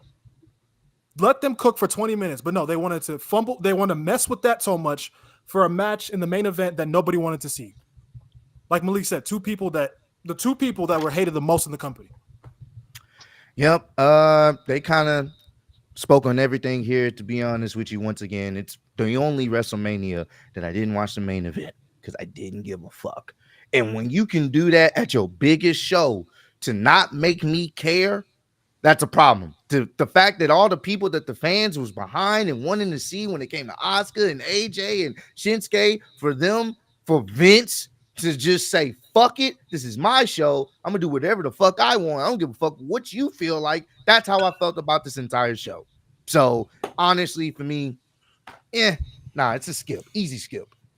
Perfect timing. I do just want to say, though, Mo, NXT TakeOver New Orleans, greatest pay-per-view I've ever seen in my life. Greatest pay-per-view I've ever seen. That's crazy. Yes. Let me rephrase that. Actually, no, I'm not going to rephrase it. It's the greatest That's pay-per-view your opinion, man. in my life. That's your opinion. Hey, no, It's a good opinion. Great. I'll say Not mine, but that's a good 17, one. but I'll give you that. That's a great opinion, bro. That's a great opinion. No, yeah, I can't All get in none of that. 2021. All right. Next up, Nate, Lewis, Jade, you guys ready? Oh, we're ready. Because the worst WrestleMania of all time, as I've actually just learned, is WrestleMania 27. Because you want to talk about how bad the 2 world title matches at 34 were. Let's compare that to John Cena versus The Miz and Edge versus Alberto Del Rio. maybe the two most inconsequential World Championship matches we have ever seen. Because The Miz was only there to set up Maia's bitch ass for twice in a lifetime. And there was no way Del I Rio didn't say it. was ever going to be Edge. So there's that. You want to talk about Undertaker versus John Cena? At least you remember that match. You know what we got? Hold on. Three- Mo and Ross, you got to mute your mic, bro. Because somebody breathed into that mic heavily, bro. So you got to mute your mic. I think it was At least you Loki. remember That was Taker me. versus John Cena. You know what we're throwing from WrestleMania 27? Pre-Stardust Cody Rhodes versus out of shape Rey Mysterio. That's what we're throwing. We're throwing the core versus the Big Show and a bunch of jobbers on a WrestleMania card. Ooh. Don't forget, Jade, you know what else we got? Mo's favorite wrestler of all time, the Great Khali, eliminated Sheamus in a battle royal. So that's my point. I'm not going to take up any more time. I'll leave it to my colleagues. A lot of really bad shit happened at 34. At least we remember that really bad shit. Let me run this card down really quick. Go ahead. Edge defeated Alberto Del Rio in 11 minutes and 6 seconds. Cody Rhodes he beat Rey Mysterio in 11 minutes and 58 seconds. Big Show, Kane, Kofi Kingston, Santino Morello defeated the Core in 1 minute and 32 seconds. Why the fuck is this even on the card? Randy Orton beat CM Punk 14 minutes 45 seconds. Good match. Good match. Michael Cole faced Jerry Lawler in a 13-minute match, but I believe the segment was like 30 minutes. Fucking terrible. John Morrison, Snooki, Trish Stratus, they defeated Dolph Ziggler and Lay Cool, 3 minutes, Didn't even 16 want to bring that seconds. up.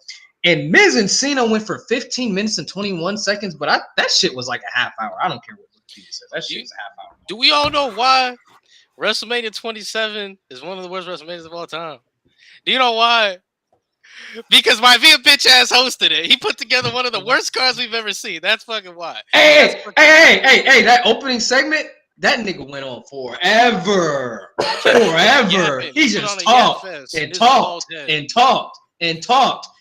But why is your world title match 11 minutes, but The Rock is just talking and talking and talking?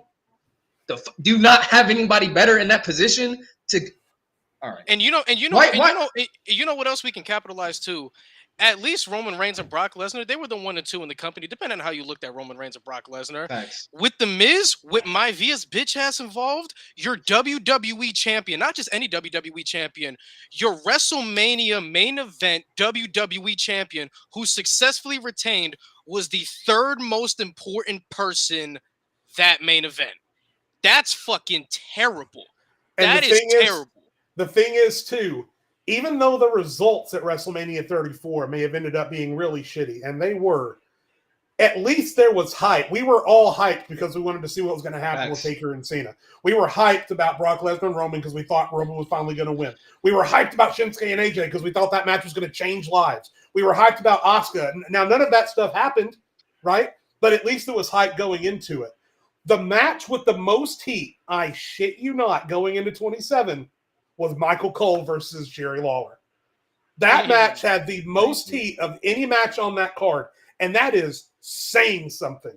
No one cared a thing about any match on that card because everything felt like it was a SummerSlam, not a WrestleMania. And you know what, Nate? Let me also say this too. At least with AJ Styles and Shinsuke Nakamura, as much of a snooze fest that it was, at least they gave them time. At least you gave Shinsuke Nakamura, who was your Royal Rumble winner, at least you gave him time. You gave him 20 minutes. Alberto Del Rio was coming off the largest Royal Rumble win in WWE history and was only given 11 minutes to work with. 11. At least Shinsuke, the Royal Rumble winner, had time.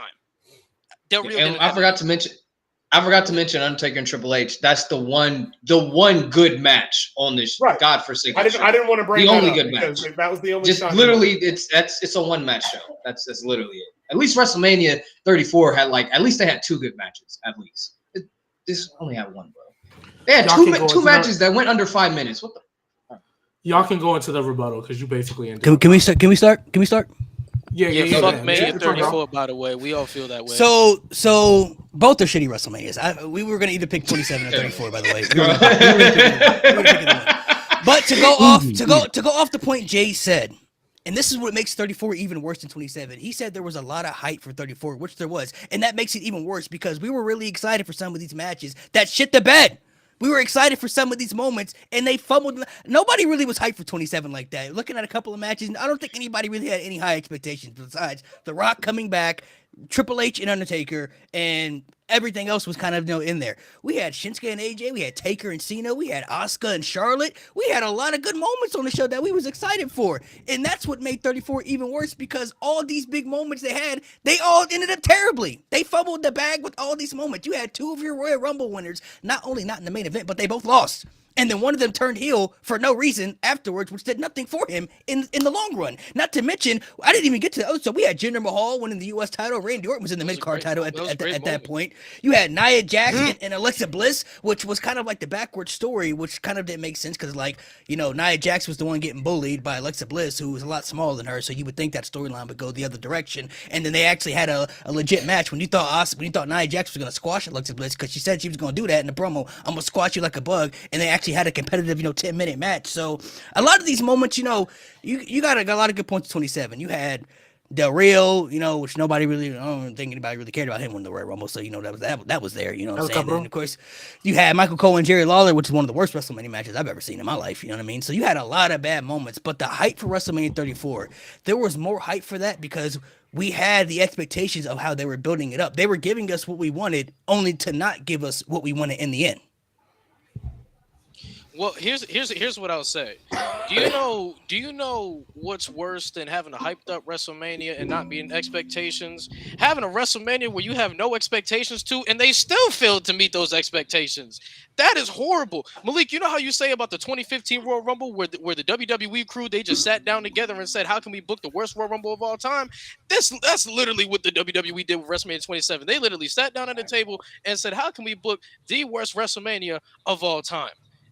You got a good point, but when your expectations are really low, they're just low. You don't really have any expectations for anything. When they're really high and they disappoint, that was one of the main issues WWE had around that 2018-2019 run, was that they would always give us these big expectations and then they would fuck it up in the end, and then that's what made Raw and SmackDown not watchable through those times, because it seemed like they was gonna get in the right direction. They was telling us, they had one of the biggest live promos when they all came out. They said, we hear you guys, we're gonna change, and we see social media and we hear the fans and everything, only to do the same shit over.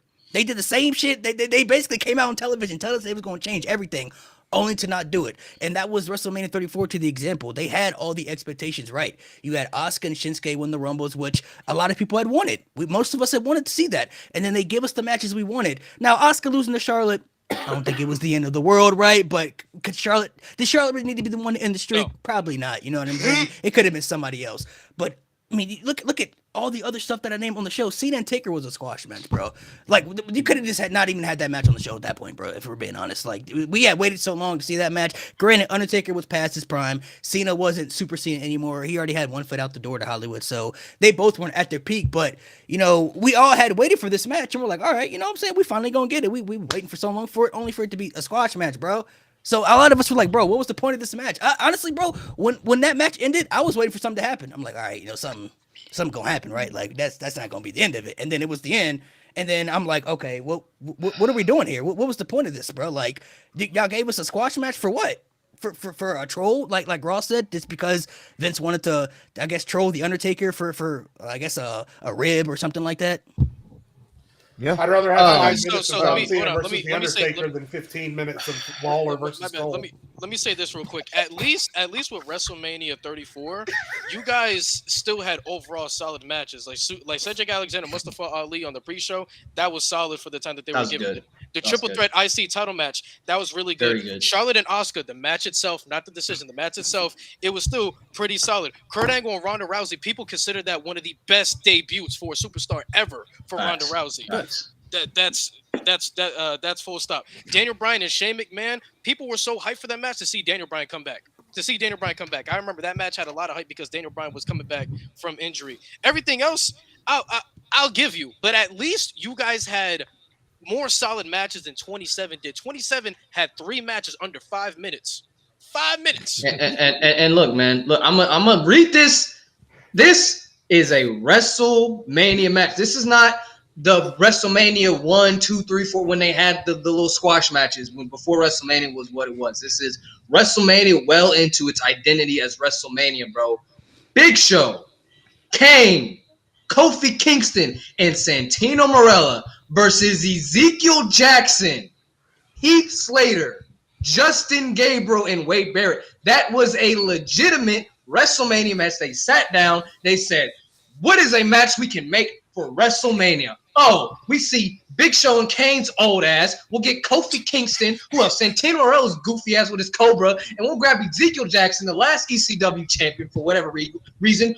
Wrinkly, bald-head Ezekiel Jackson with Justin Gabriel, Wendy's Heath Slater, and Wade Barrett, who is coming off of the Nexus, and who's in the core now, the failure that was Next in the core. They said, let's put these guys in a WrestleMania match.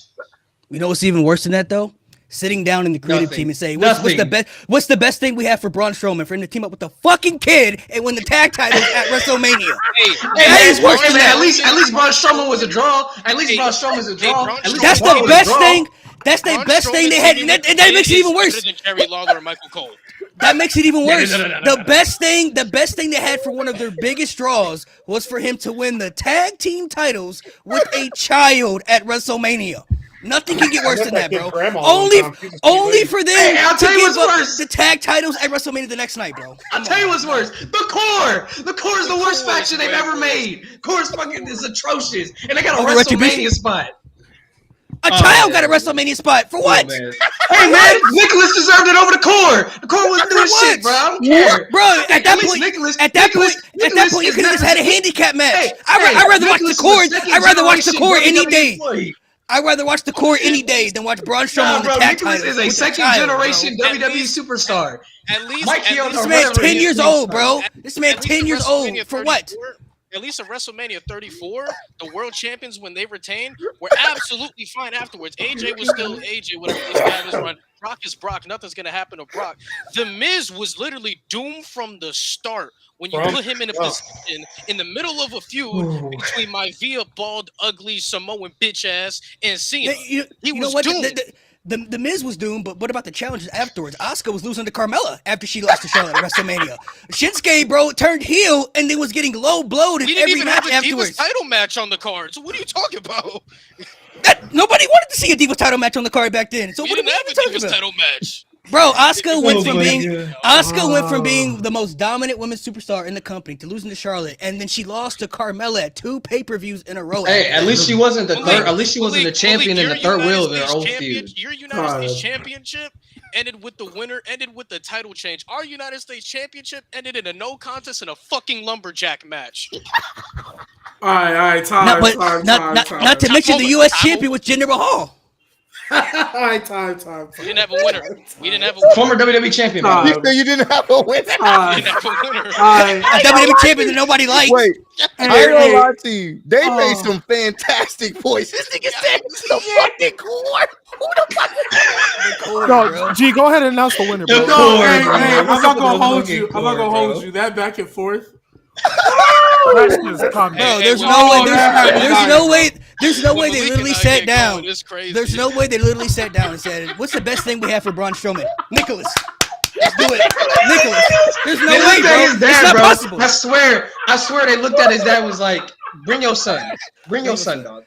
That's the best thing. You telling me Vince said in a creative room and said, "All right, we need something for Braun Strowman. Who's he gonna team up with? I have a child. I have a child that John Cone. His name is John Cone. At least y'all had Ronda Rousey, bro. We had fucking Snooki doing Wendy's barbecues. Hey, somebody said the Core was just members of the Nexus. CM Punk didn't want. Wait. You know what I never understood about 27? How lame it was is the Core had a match, and then with Randy and CM Punk, the Nexus was banned. Bro, you had like 2 members. This is what WrestleMania was right here. Where'd that comment go? WrestleMania 34. Where'd that comment go? Yeah, like, which one would you rather watch? That's what it was. Bring your kid to work day. That's what it was. That's what WrestleMania 34 was. Let's bring your child to work, bro. You remember? I'm not just saying this for this debate. I would rather watch Nicholas team up with Braun than see Snooki on my fucking screen again. I swear. At least Nicholas, he was ready to square up. I'm not gonna lie. Nicholas. I'm not bro? gonna lie. Nah, This is bro, probably the best debate because I feel like all your counterpoints eat each other. And the match was 4 minutes. It was 4 minutes. When Nicholas said, Nicholas tagged in. Malik, He tagged in. hold on, Hey, hold I on, hold on, swear, no, no, no, Malik- no, no, Malik no, will go Spooky was 3 crazy. minutes and 16 seconds. It was 3 minutes. 4 minutes. It was 3 minutes. Braun Spooky was Strowman and We Nicholas. just Career day. Well, he did tag in. Rebuttal Did he really was tag? WrestleMania. He did tag He into tagged it. in. Yes, Nicholas He did. tag He in. did. Look, this is He tagged in. He squared up and everything. Hold Bro, on, he wait, couldn't wait, even wait, hold wait, up wait, the wait, title, wait, wait, bro. wait. Hold on. couldn't even hold up Are the we title. forgetting? Hold on. Are we forgetting in WrestleMania 27 we had that ugly ass frog splash? Fucking Vicky Guerrero did. No, that was 26. No, that was 26. That was 26. All right, That was my fault, 26. my You're fault. mixing your Okay, bad well, manias. well, I'm gonna go because I'm not gonna lie. This was great. But By the way, I'm Jinder gonna- Mahal won the U.S. title over But we Rusev didn't even Day, have a winner Bobby for the Roode, US and Randy title. Orton. Come on. We didn't Yeah, have that a fatal we didn't four-way, have I a winner forgot. for the US Rusev title. Day. We didn't have a Couldn't mid card even title do match, bro. We didn't have a single We mid card had title. one. That's Where right. was the No IC contest. title? okay. This is I don't we even know can who the talk IC about it. champion was, bro. Hey, we could talk about it at we could talk Probably about Wade it. Barrett. We could talk about it after because apparently we need to put more energy into slandering other things. So we could talk about those two manias Equal later. opportunity slanders. Y'all gotta relax. Look, you with a However, relax. Y'all gotta I relax. love all the points y'all made. That's crazy. Malik, I will say because so the winner was 27. Malik, y'all almost had it though, and the reason why when you said Fuck having my vehicle. a good build up and then not meeting those like a great build up and being excited and not meeting those expectations, I was like, yeah, that's tough. And then I'm not gonna lie, Nate, you kind of secured it when you went down the matches, and then you mentioned at least they had like at least 34 had good matches but bad finishes. Yeah. There was not a single good match other than Undertaker and Triple H on that 27 card. Yeah, CM Punk Like- and Randy was cool. CM Punk and Oh Randy yeah, was CM good. Punk and It's Randy was cool. cool, but like We could have put that on Raw though. That was a Like, great yeah. RKO. yeah, that was a great RKO. But like and I think they had a good build as well. But when you look at 34, yeah, there was definitely some good matches, just bad decisions. It was kind of like night 2 of this past Mania. Good matches. Ain't that your bad favorite night? decisions. Ain't Not that as your favorite bad, night? but What's your favorite night, Oh, dog? but- We Like, even definitely had not a as good night 2 yet. Have Hey, we had a but- really good night 2 yet, which is good decision? Nope. This year. We haven't had it yet. Yeah, this We shit. haven't But had it yet. one thing I will say, I don't care, Malik. I don't care Who what said anybody Rusev Day was says. terrible? Relax. Watch your mouth. Charlotte beating Oscar was the end of the world.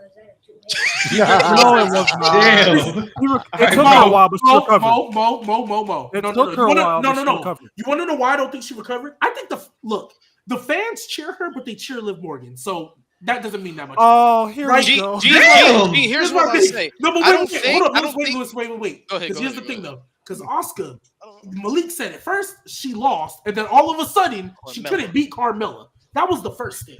The was second thing, bro, you say she recovered. No, she didn't, and here's why. Hey, she beat Becky Lynch. The only reason she beat her is because they needed an excuse to get her in the Rumble. Cool. Then once she beat her, what did she do after that? Lost to beat her. Charlotte. Lost to Charlotte. Again. One of the worst moments ever. I Yep, think, go ahead. in my opinion, I don't She think lost to Rhea Ripley when Rhea Ripley was still wearing the blonde short Yeah. bob thing. Rhea that she Ripley had going pulled up on. and said, "I'm fighting you at Mania." She was like, "Okay." and lost. And And lost. lost. So And in my- remember, that was the Mania where Charlotte couldn't be. Rhea Ripley and Oscar were literally the last match on the card. Yep. They were the by default. I think, in my opinion, Technical I issue, one don't second. think the loss was the beginning of the end for Asuka.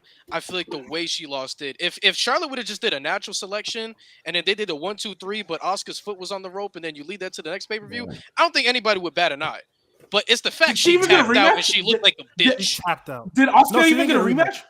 No, I don't because think so. Carmella cashed Carmella in, was so she champion. just lost to Carmella. Well, That's what Carmella, Carmella yeah. gets. Come on. All right, so And WrestleMania. then she couldn't beat, and then she couldn't beat Carmella. But I feel like it's the way she lost. If they 'Cause did of the James natural selection Ellsworth, and then they put her foot on the bottom rope and that leads and then to she whatever. started getting the roll up, I the roll wanna up in. You Yeah, can I always wanna tell when say- WWE. Backwoods. I can't. I hate when WWE says we don't like you. So anytime you get in a submission, you just get rolled up every time. They were doing that with Samoa Joe for the longest, and they did it with Shayna Baszler, and I can't stand it. How do you think Anyways. Xavier Woods won most of his matches from 2020 to 2023?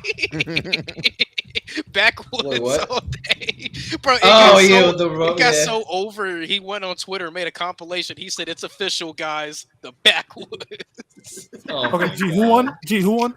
27. WrestleMania 27. So Okay, you guys. I've so been did- trying to Oh, contain myself the entire debate, and I was doing my best to help the 34 out. But goddamn, I hit 27. So the one time, I begged my mom for weeks to let me buy 27. Weeks. No. She said, okay. You sound like Oh, Malik. Damn. She said, you can buy it, but don't ask me again. I bought it. I sit there I like and watch that it. impression. I'm all excited. We have Rocks in there yapping, stat padding on time for the longest time, just saying absolutely fucking nothing. And I love The Rock, but he was saying absolutely nothing. And then You love him? forget all the little. That's not the point. The core. That's all I'm gonna say. The core. The core. Hey, they had a fire theme though. Michael Cole. Yes, they did. You have Michael Cole and Jerry Lawler for 30 minutes. A guy who is washed and another guy who has never wrestled in his life. Hey, don't forget Jack Swagger was there too. Jack Jack Swagger. Swagger's face was on the screen, so fuck that already. All-American Stone Cold American. couldn't All even say American that. Americans. Jack Stone Swagger. Cold. And then you By the Stone way- Cold was the ref. Stone Cold was the ref. Real quick, Oh, what's the ref? I will just Jerry say, I will Lawler just win say, the match. Go ahead. real quick, I just want to say before we move on, there are things from each episode that stick with me that we do of this show that I think of later and laugh. What I'm going to be thinking of later, laying in bed trying to go to sleep, is Malik's going to pop in and go, I have a child. I just before Jerry we move on, I just want to point something out. This is a real photo, right, babe? This is a real photo, by the way. He can't even hold up the title, bro. He can't even hold the fucking title. It's a real photo, bro. Can't even hold Oh the my god, I ain't gonna bro. lie, Look by at that, him. by that Jerry photo Lawler alone, wins. I ain't gonna lie, Malik. If you would have put that photo up, y'all probably would have won. I'm not even gonna hold you. Yeah. Yeah. He can't even Jerry hold up the Lawler title, wins. bro. Come on, man. Jerry Lawler Hold on, wins by before we go, Ross. For clip purposes, what is your least favorite Mania of all time, man? Least favorite Mania. Please be We my was- via main event. We was making a great point for 34. To argue By the way, that. I 24 and 30, 27, 34, they're kind of equal to me, so I don't really have a. I'm still go with 27 because I ain't gonna lie to you. Michael Cole was fucking insufferable. That whole Raw Yeah, general bro. manager comes in Was and lets him just- win the match off DQ, and then you have The Rock come in when Miz and Cena win by fucking it's double count out. You have Rock come in and yell at a fucking laptop. He comes in and yell at a laptop. Oh my god, bro. Just I'm to not have gonna him lie. rock I bottom might Cena, have to watch 27 for the memes, bro. I'm just not to have him rock I bottom might Cena, have to, bro. just for Miz to win Background again. noise. A And then- concussed Miz. A And concussed then I Miz, get by the yelled way. at because I'm upset. Yeah, he was pretty. My mom's fucked like, up, "Why man. are you complaining? I paid all this money. Why are you complaining?" I Why love are you that complaining? impression of your No, mom. One That thing. is What so are you good. running? No, One thing listen, I will say, though, I one never thing will say, though, watched. I will always defend. I will always defend. I swear, if they knew Edge was going to retire, Del Rio would have won that title. I genuinely probably, believe yeah. Del I am. Rio. I am. I am the only Del Rio fan. I I'm actually so like glad Del that Rio. never happened. For my sake, I am so glad. Man, Ooh, I don't care. I I need always to get like that off my Del chest. Rio. I was like, I'll waiting have for that I'll have the my entire 2 day debate. I'll have my 2 day reign. I don't care. I'm glad it happened. I just hate that he cashed in on CM Punk. That's it. That's it. All I'm gonna say, the worst Mania is number 9. To me, it's just bad because easy. Del Rio. No, regardless how 11. I gotta people- say WrestleMania 11. WrestleMania 11. But Oh, it's, 11 just, is That's terrible. rough. it's just so bad because regardless how you feel about Del Rio, that's not the point I'm trying to make. The man won the biggest Royal Rumble match ever, and you barely well, gave I'm him sorry. a little over 10 I'm minutes. sorry. That Alberto, was that was that's that what was we're talking that was Braun Strowman, greatest Royal Rumble, 50 minutes. Thank you. It's not, that was non-canon. That was That's Mickey non-canon. Mouse. That's That was Mickey. non-canon. I'm saying it's the biggest Yeah, that's Royal Rumble Mickey ever, Mouse, man. dog. That's Mickey Mouse, dog. Oh man. And we can agree Del Rio's real peak was when he beat Big Show in that last man standing match, right? We can agree. Yes. Because that was when It I should have really been- Del Rio. I It was, He had should that have new been thing. when he was the WWE champion, but you know they did that shit was mid as fuck, Dun, bro. dun, Yeah, dun, because he dun, cashed in on CM Punk. dun, I dun, promise you, dun, anybody dun, else- dun, dun, dun, Hey, dun. is that in your top 5 catches of Hey, all I'm not time? gonna. Hey, Nate, you What? seen that theme song?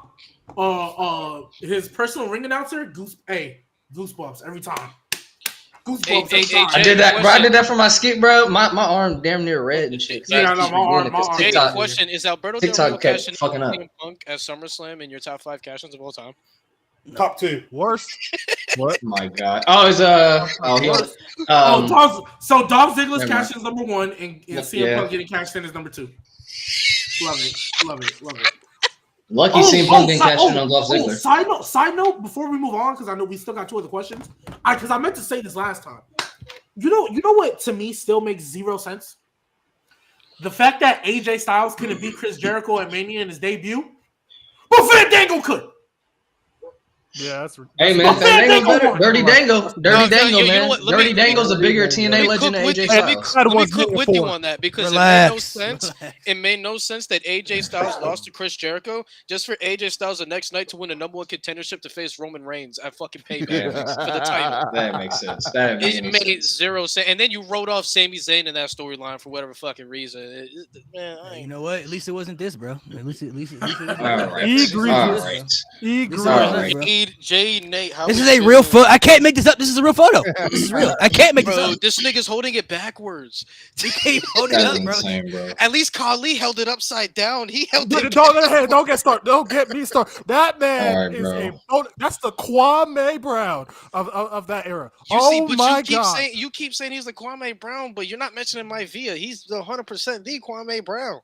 No, bro. The hatred, bro. The hatred's crazy. All right. He's Kali's a So bona fide scrub. Nate, Lewis, and Jade, y'all have Alright, y'all options. Nate and of Jade, either- what are you comfortable with? You guys are either if Becky Lynch doesn't win a Mania, who would you guys pick to beat her? And if you could take one person from AEW to WWE, Let's do that second one. I want to do that second one. The AEW one? Yeah. I mean, Okay. Nate, are you all right with it? Once again, if you guys just tuned Which in, one? you guys Which one have we been doing? here, Yeah, like which the video, AEW. like No, the video. which person are we picking? Picking. What you gonna type, Jay? I know we talked about a meme, but I don't know. Hey, L1 Don't let Lopez. me pick that. L1 Lopez or however you say it. Hey man, Pretty Deadly just ain't had the time yet, man. I don't know. Fandango and Fashion Files was they walked so that Pretty Deadly can run. Pretty Deadly was getting momentum before Elton Prince got hurt. They Yeah, were facts, getting bro. major momentum. Matter of fact, where have they been? Did they get hurt again? They haven't Nah, been his off the shoulder's league for still a minute. been fucked, bro. He got really. It was Ever since the match with when Pete Dunne got his name back, he got his shirt hurt again. pretty much. It's just Oh pretty my bad. god, man, come on. But before they got hurt, they put on a really great match with Sami Zayn and Kevin Owens. Yeah, facts. I love Pretty Deadly. I wasn't a fan of their theme song when they first changed it because I still get PTSD. Anytime someone comes up to the main roster and they change their theme song, I get nervous because it's like I seen you do it before. But Pretty Deadly, I'm not gonna lie. How y'all feel about that? Just to be on the safe side. And I like. Wait, hold on. Almost said pretty.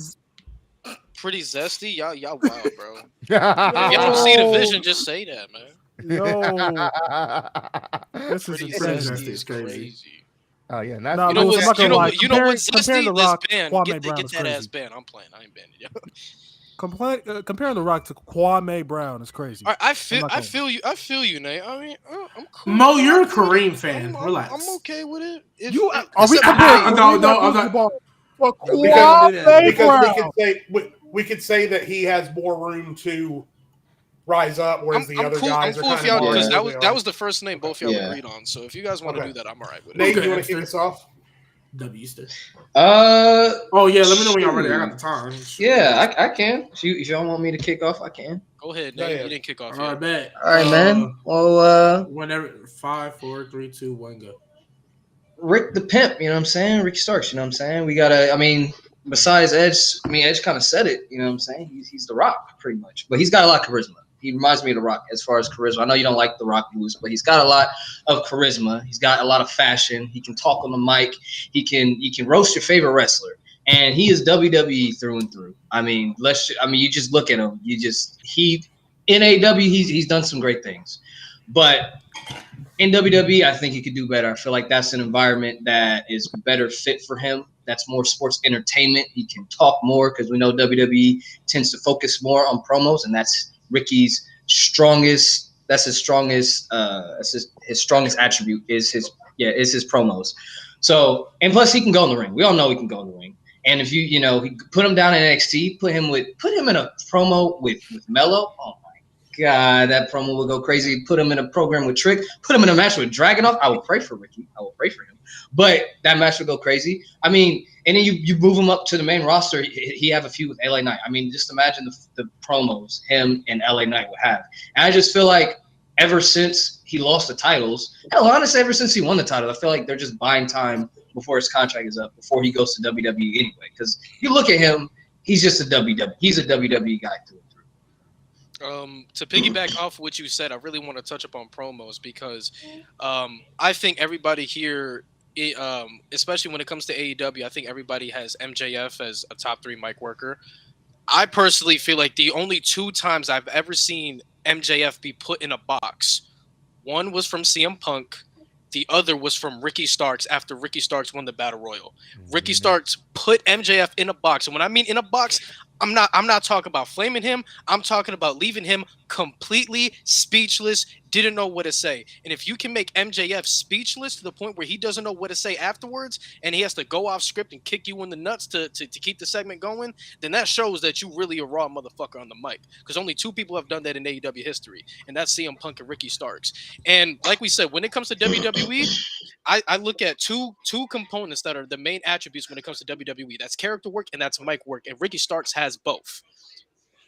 Ricky Starks has both. So you put him in WWE, he's going to excel on the mic work. And we see his best comparison when it comes to WWE is LA Knight. He would literally be LA Knight. Charismatic, can work on the mic. And honestly, when it comes to in-ring, he's a little bit better in-ring than LA Knight. So you give Ricky Starks the time, the potential that he has is through the roof. So go ahead, Jade. We thought about going with an obvious answer, right? Of like a Will Ospreay, a Kenny Omega, someone who's going to come in and immediately provide dream match content, right? You think about Kenny Omega versus Seth Rollins or Roman Reigns versus Will Ospreay, and it sends chills up your spine. But the thing about Ricky Starks and the point where he's at in his career is I think the scary thing about Ricky Starks and how good he is that I don't think he's gotten anywhere near his ceiling yet. I think Ospreay and Omega are pretty much there, and they're 2 of the best in the world. But I don't think I think a move to WWE for either of them would be lateral. I don't think they would be improving going one way or the other. Whereas Starks, if you let him go over to NXT and just run shit for a couple of years, have a dominant Adam Cole style NXT championship reign, and then move him up into a Money in the Bank winner. Ricky Starks is what Austin Theory fans want Austin Theory to be, and more. Ricky Starks is everything that people want Austin Theory to be. But unfortunately, as time is now proving, Austin Theory, when he's on screen, there's just something missing there. And say what you want about Ricky Starks and his booking in AEW, I don't think you can look at Ricky Starks and what he's done and say anything is missing. But if you take him from the small pond of AEW, plug him into WWE, oh my God, you have got a star immediately. 30 seconds. I also feel like, too, Ricky Starks, take this however you want to take it, but Ricky Starks has also shown to elevate championships with the limited amount of time that he's able to do. When they threw the FTW title on him, Brian Cage completely killed it because Brian Cage is a charisma vacuum, and the booking of the FTW title wasn't good. But in the beginning of that run before Ricky Starks got hurt and they just kept the title on him, Ricky Starks was actually putting on really good matches, and he was actually making that title worth the fuck more than the TNT title at the time. Also, fuck Chris Jericho. All right, that's it. Also, Yeah, fuck Brian my view. Cage. I don't know why he's still wrestling. Honestly, I don't understand. He's a very good wrestler. Just that's where it stops. That's it. That's it. You know who that sounds like? Bret Hart. But we won't talk about that right now. People up top, are you ready? Most. Let's go. Yep. All right, 5 minutes on the clock. ahead, say, 3, Kenny. 2, 1, go. So we chose MJF. I think MJF's appeal is that you can plug him into any situation and he works. And the thing is, we never know exactly if he's in character or not. The man is perfect at keeping kayfabe. He's a great heel, and that's how I would bring him in personally. And he's a pretty good face as well, right? Great storyteller. And the thing is, people have said that he's a TV merchant, a TV 14 merchant, right? False. If MJF is as good as everyone says he is on the mic, which I think he is at level, MJF could come in right now The greats will adjust to any situation you put them in. That's what the greats do. We already know he's a great in-ring performer, right? CM Punk's over there. Their story's not done. That's unfinished business. You can continue that right there. No, fair point. Fair point. I'm definitely, with the MJF thing, I think what works for him, and especially he fits sports entertainment more than people want to recognize in AEW, because at the end of the day, he's telling you the story. He gets you to buy into the match. He makes you want to see it. That's why he doesn't have to do all the flips and dives and all this other stuff, because wrestling has been predicated on making you feel something. Whether you hate him, whether you love him, he makes you care and you're invested in his words. Once you got someone invested in just your words, everything else is kind of subjective at that point. Yeah, the match may be good, but people will have expectations for it to be somewhat good because of you already got them in the seats. So I already know if you're able to bring him over, yeah, it doesn't have to be TV 14. I think he still would be able to provide. We've seen great promo segments and they haven't been TV 14 because you care about what they're saying, you believe what they're saying, and you're invested. So I think instantly, whenever he finish up in WWE, in AEW, I do see him coming over to WWE, because I already know for a fact that the stories that he can tell with CM Punk, with Cody, with hell, you can have him in a back and forth with Paul Heyman in a backstage segment. I've heard about you, like the stuff that they can go off on.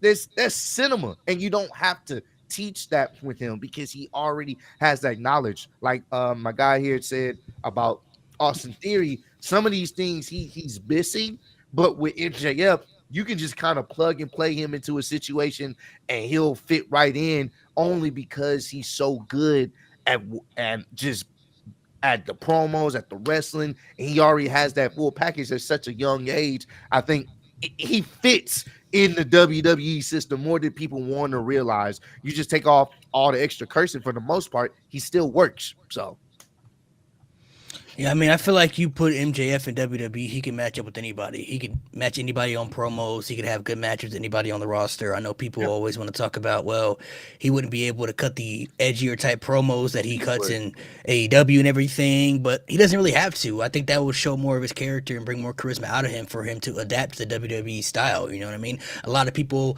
was always comparing him to The Miz, saying that he was like The Miz in AEW and stuff like that. But you put MJF up against The Miz, he could really go toe-to-toe with The Miz and maybe cook The Miz on the mic if he really wanted to. I mean, not saying that he would, but MJF, I feel like, has the embodiment of WWE superstar when it's Dream Total package. He has the character work. He stays in character all the time. He can cut promos. He can have good matches with your mid-carders, with your main event talents. He can obviously be in a tag team. He's already proved that as well with Adam Cole. So he can do every aspect you could ask for within WWE. It's all about adapting to the system, which I think he would adapt to very well. Not to mention, we all know the backstory of him growing up as a huge WWE fan. So I think he would fit very well in there. I think Triple H would do tremendous things with him. I think he would instantly want to make him one of the top stars by building him up in the proper manner to make him one of the top stars in the company. So I think MJF would be a perfect fit with WWE. Gee, they called you D'Lo Brown, bro. I know it's not new. 30 seconds, guys, or are you guys done? No, we can go ahead and rebuttal. All right. Okay. Go ahead. I agree with everything you guys said with MJF. The only issue with MJF coming to WWE is he would just be another number.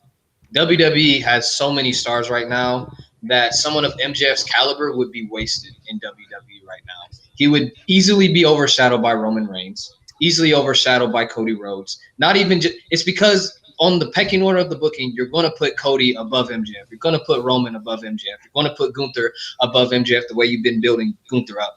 There's no room for MJF. It would be his detriment to go to WWE as of right now. As of right now, him stepping into WWE, it'd be a detriment to his character and to his value as a superstar. MJF should be the face of whatever company he steps into. And he's not going to be the face of WWE. He might be the face of NXT, but that's too low for MJF. Ricky Starks, you put him in NXT, easily the face of NXT right there. Him and Dragunov can have a feud. They can go off. Dragunov can go to the main roster. Ricky Starks can do that because MJF right now is a level above MJ. He's levels above. MJF's levels above Ricky as of right now. Ricky has he has a ceiling that he needs to punch through. As MJF, he is that star, and you cannot put him right now next to the caliber of stars that you have in WWE because that is to me a waste of his talent and his potential. He needs to be the face, the centerpiece of whatever company that he's in. You put him in WWE, I'm sorry, there's too many guys that they've already established, and it's going to take a little bit more time for him to be that guy. When he walks in, he should be that guy. If he walks into WWE tomorrow, he's not going to be that guy. All right, let me counter that point. I would agree with you if this was Vince McMahon era. This is not Vince McMahon's era.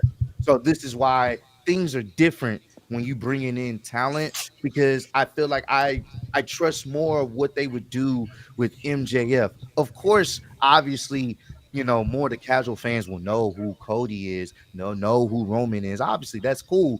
But the same thing would be with Ricky. He would have to ultimately get to that point, regardless whether you put him in NXT on the main roster. I think with MJF, I think you put him there in that situation because for the simple fact that I think he will get people to care. They will book him in situations where people will actually care because regardless, bringing in someone new that the hardcore wrestling fans may know, you're gonna always have to build them up. It's gonna take some time, but I don't think it's gonna take MJF too long because of his charisma and how he comes off in his storytelling and the feuds that they can have with the people they have now.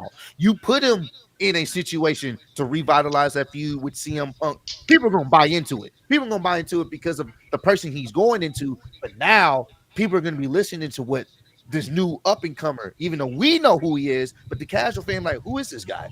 Oh shit, he going toe to toe with CM Punk. He going toe to toe with Roman Reigns. He's going toe to toe with Cody Rhodes. Oh, they have some history. Oh damn, what's going on here? Now you have them interested because you already put them with a top tier talent, and now that talent is going to do what they can to bring them up. But I think they automatically. I think he'll just be able to adjust a little bit easier. It wouldn't take him long. So two things to that real quick, Lewis. Sorry, that to kind of emphasize what Nate is saying. I think that in this case, comparing these two situations, MJF's success is kind of a hindrance because again, like you can't bring MJF over and put him in NXT, but you also can't bring MJF over and put him immediately into the world title picture. So there's kind of this conundrum, whereas Ricky Starks is still kind of this raw project almost, and putting him in NXT actually makes sense. And then we're talking about, bring MJF over because there's all these existing storylines. So we want to bring MJF over so we can rehash the past, which is exactly the thing that we've told WWE time and time again we do not want. We don't want to rehash the past. We want fresh matchups. We want fresh stories. We want to look towards who is carrying the company into the future. We don't want to look at the things that have happened already. But now we're asking them to bring MJF over and do exactly what we don't want them to do. Let's rehash CM Punk and let's rehash all this stuff. There's just so much more. There's so much more room to grow, and there's so much more new stuff to do with Ricky Starks. And Ricky hasn't done anything in his promos. He hasn't slapped a drink out of anybody's hand. He hasn't spit in a kid's direction or whatever. He hasn't done any of these things that makes me think that what he does can't be easily translated to WWE. And with MJF, there's always going to be that question. Now, whether or not you want to believe that his talent is going to trump that, that's obviously your opinion. But he has to prove it, and I don't think Starks has that roadblock in the way. So before I make a rebuttal, I got to point something out. So I don't know if people are throwing super chats in the chat. So if you donate money, do not put any money in the chat because we aren't reading comments for this episode. This isn't a read comments podcast. We're having debate discussions, for people to engage in stuff. That's what this podcast is for. So if you're throwing out money in the chat, we ain't gonna be looking at the chat for the super chats, okay? We appreciate the donations, but this isn't one of those chats where we looking at people's questions and stuff like that. We're having debates so people can engage and put their 2 cents in as well. So we're really focused on the debates. We're not really looking at, most of the chats and stuff. So I just wanted to point that out because I'm looking at in the chat and then I didn't even know there were being donations in the chat. So I saw somebody point that out, So if you're making donations, we appreciate it, but we're not really looking at the chat, to read super chats for this, just for this particular episode. Now, any other episode would be different, but right now we're just really doing debates, as far as, for people to engage in what the topics we're talking about. So If we got now, time, we'll read it after if we have time. yeah, if we got, Like we normally do. so to point out, to go back to Nate's point, he brought up that, you know, that if MJF were to come in, he would kind of be overshadowed, which could be true, could not be true. But I just want to point out they said the same thing about Cody Rhodes when he came back to WWE. A lot of people really didn't know what the expectations for were Cody when he left AEW because he was in an executive position of a higher power. And if you look back 2 years ago, how many of us really would have said that Cody Rhodes is going back to another main event of WrestleMania against the biggest star in the company?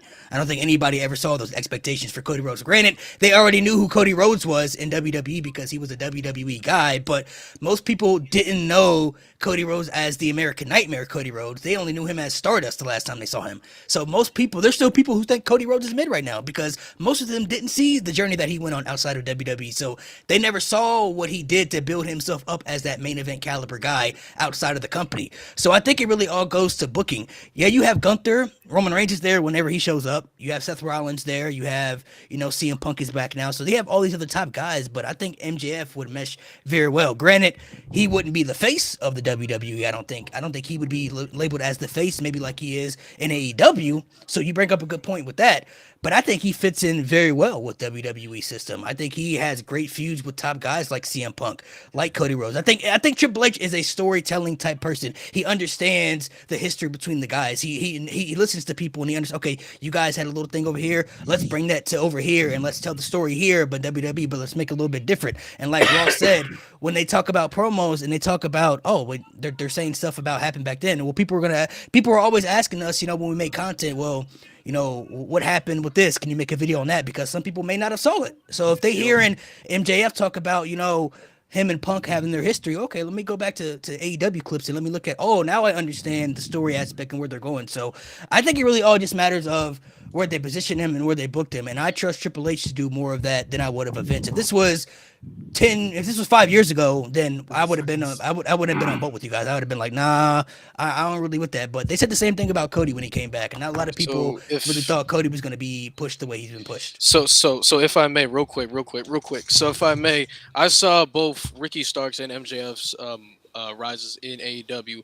The one thing that I can really say that Ricky Starks would excel a little bit more on than MJF is the time, because when you're a new superstar coming into the WWE, the time that they give you, you're not going to get a whole bunch of time. The time that they were giving MJF, they were giving him very solid 6, 7, 8-minute promos. When Ricky Starks was starting in AEW, they gave him maybe 2 minutes max. Ricky Starks got over on 2-minute promos, while it took MJF a very long time for him to get over on 8-minute promos. Not discrediting MJF's mic work, but that's what I saw in my observation, that Ricky Starks was able to pull off less, or was able to pull off more with less. So I feel like if both of them go into the WWE and they have the same opportunities, like LA Knight is the perfect example. LA Knight was given maybe 1 minute of mic work at a time, and he was able to make that work.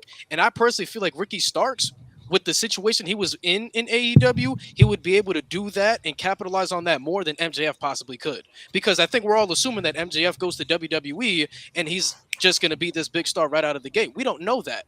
But hypothetically, in this scenario that I'm thinking of, if they just go in, the same way I'm thinking of, like the way how LA Knight was, they get a minute or two of mic time. I think Ricky Starks is going to excel in that more than MJF, because MJF needs those long promos for him to really get over, while Ricky Starks, you give him 2 minutes and he's going to work it. Time. Alrighty, we almost at the 2-hour mark, so I'll give my answer and explain why. Obviously, I think this has been a very even debate all across, but I am going to give the slight edge to MJF, only because the main part that really won me over, because I was really rocking with the Ricky Starks, y'all brought up Cody Rhodes coming in and seeing what he could do. And I think that kind of shows me like MJF could do the same. And then Lewis, even though you brought up great points that Ricky Starks did do more with less, I feel like I feel like MJF, even though he wasn't exact same as Cody, because Cody had a higher position in the company, I feel like Cody and MJF are both similar in the way they like to get their stories across, where they can't do it in 1 minute and two. And just in my opinion, I feel like even with that, MJF, if Cody can be as big, I feel like if Cody can be as big as he is now, I feel like MJF could do the exact same, just heel. Now he won't be the face because right now it's still Roman, and maybe Cody can be the face after he wins a Mania. But so I definitely think he wouldn't be the face when he got there. And I actually do agree with Nate that like Ricky Starks, I think, especially if you put him in NXT, he can easily be main event quicker and probably catch These on. two are both Cody guys too. Like exactly. But I think MJF, if he came to WWE, he wouldn't win anything like off the rip, but he definitely kind of did the same as AEW run, but it wouldn't take as long for him to get to the world title. All right, so we're going to the last one, which I'm not gonna lie, I'm really looking forward to see what y'all answers are because I don't even know the answer to this. So it is 2-2 right now. And the final question: if Becky Lynch does not win at WrestleMania, who would you book to be the one to dethrone Rhea Ripley?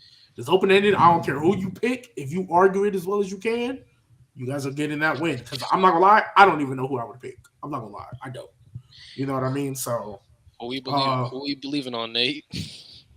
Check. All right, I think we already have our answer. So I mean, all right, if you guys are ready to go. So we talk. So just for the sake of this argument, like we're just supposed to convince you, right? Like we're so are we supposed to hype this person up and milk it as much as we can?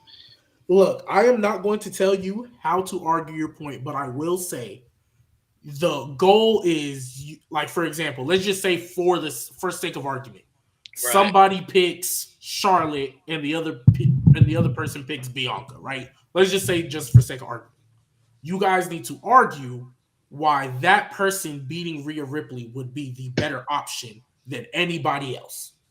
So you guys are basically like, I know it's the whole women's division. We got it. Yeah. All right, Nate, I think we should go with that then. All right, I like that one. Malik. All right, so that's risky, but I'm with it. I'm gonna start off. So I'm gonna start off. So who we're gonna choose? You could pick other options because the superstar really may not need it because she's already been solidified. But we're gonna go Bianca Belair, but heel Bianca Belair. So a lot of us been waiting for Bianca versus Rhea to happen because most of us thought we were going to get it last year. It didn't get to happen. We thought we was going to get it a while back afterwards, that too. And if you look at that promo Bianca kind of had on SmackDown, it was kind of, I guess you say, out of the ordinary that she had where she was kind of trash and damage control. Usually, you know, Bianca was like, be more understanding, but it kind of seemed like she kind of bringing out the mean persona, you know what I mean?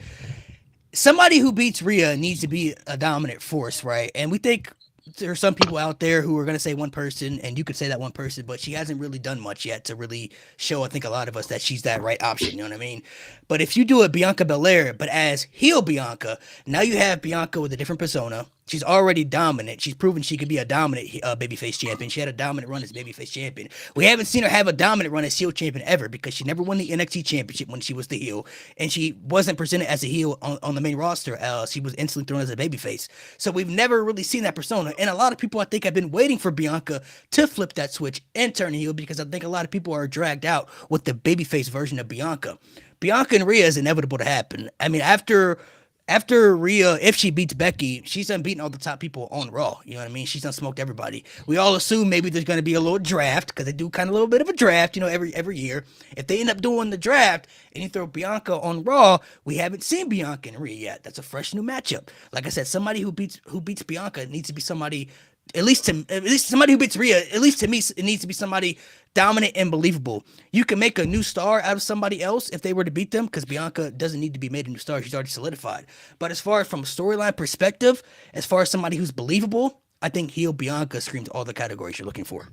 Definitely. I agree with your points. I like how you mentioned talking about her kind of bringing out more of that heel-like persona, even though it's justified with what happened with her with damage control. But the reason why I feel like that fits only because Rhea's going to be a face. There's nothing we could do about that. They have her in a heel gimmick, but she's a face. Where she's by herself, People are going to cheer her. People are going to chant mommy. So there's nothing we can do about that. So WWE most likely will start to play that up as time goes along because she's just overwhelmingly popular. So to counteract that, I think someone that's always been booked as a babyface on the main roster slowly start to descend, not because they just want to be a bad person, because it makes sense.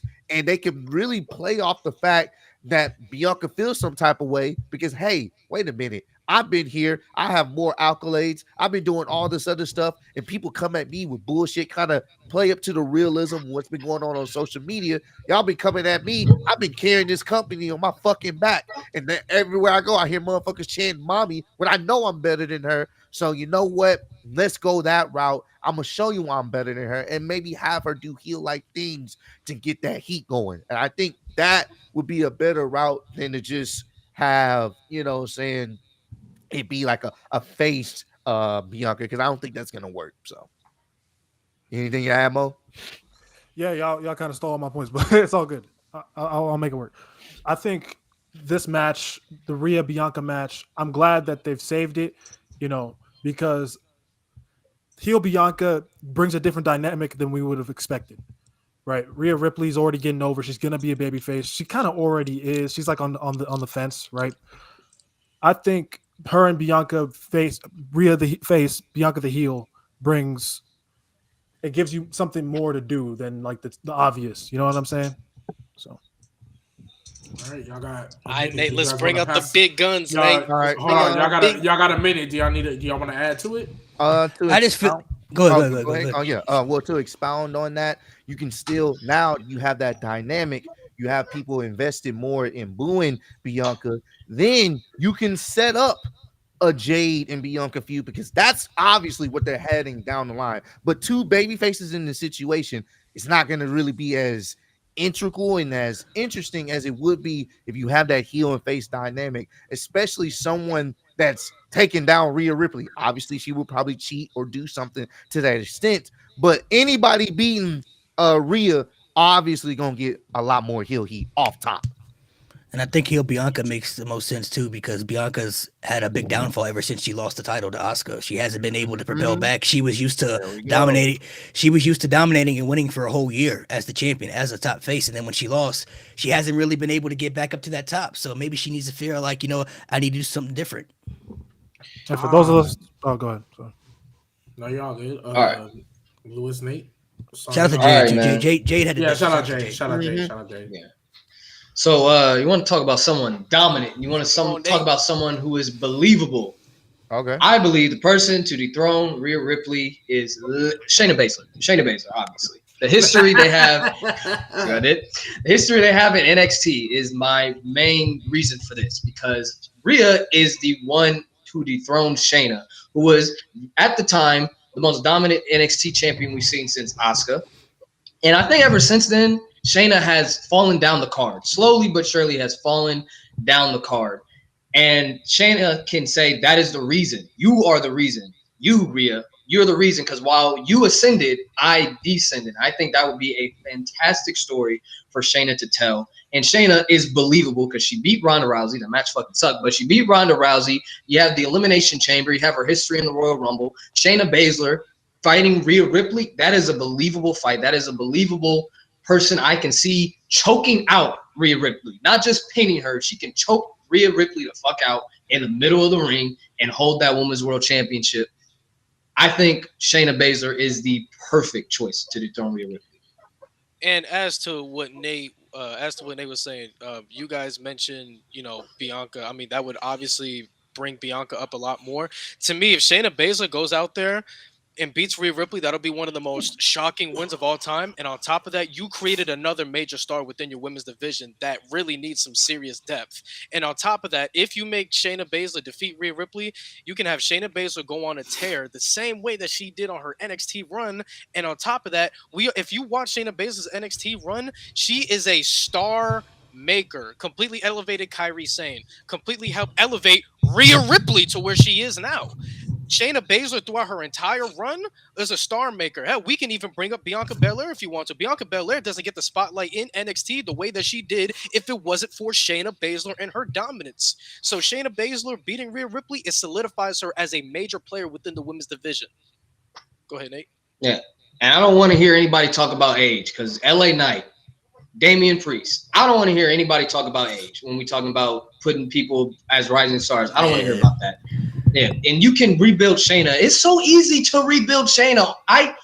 Oh my God, Triple H, bro. Triple H, look at me, bro. You're gonna have you are not clear of these accusations, bro. You cannot book Shayna Baszler for shit on the main roster.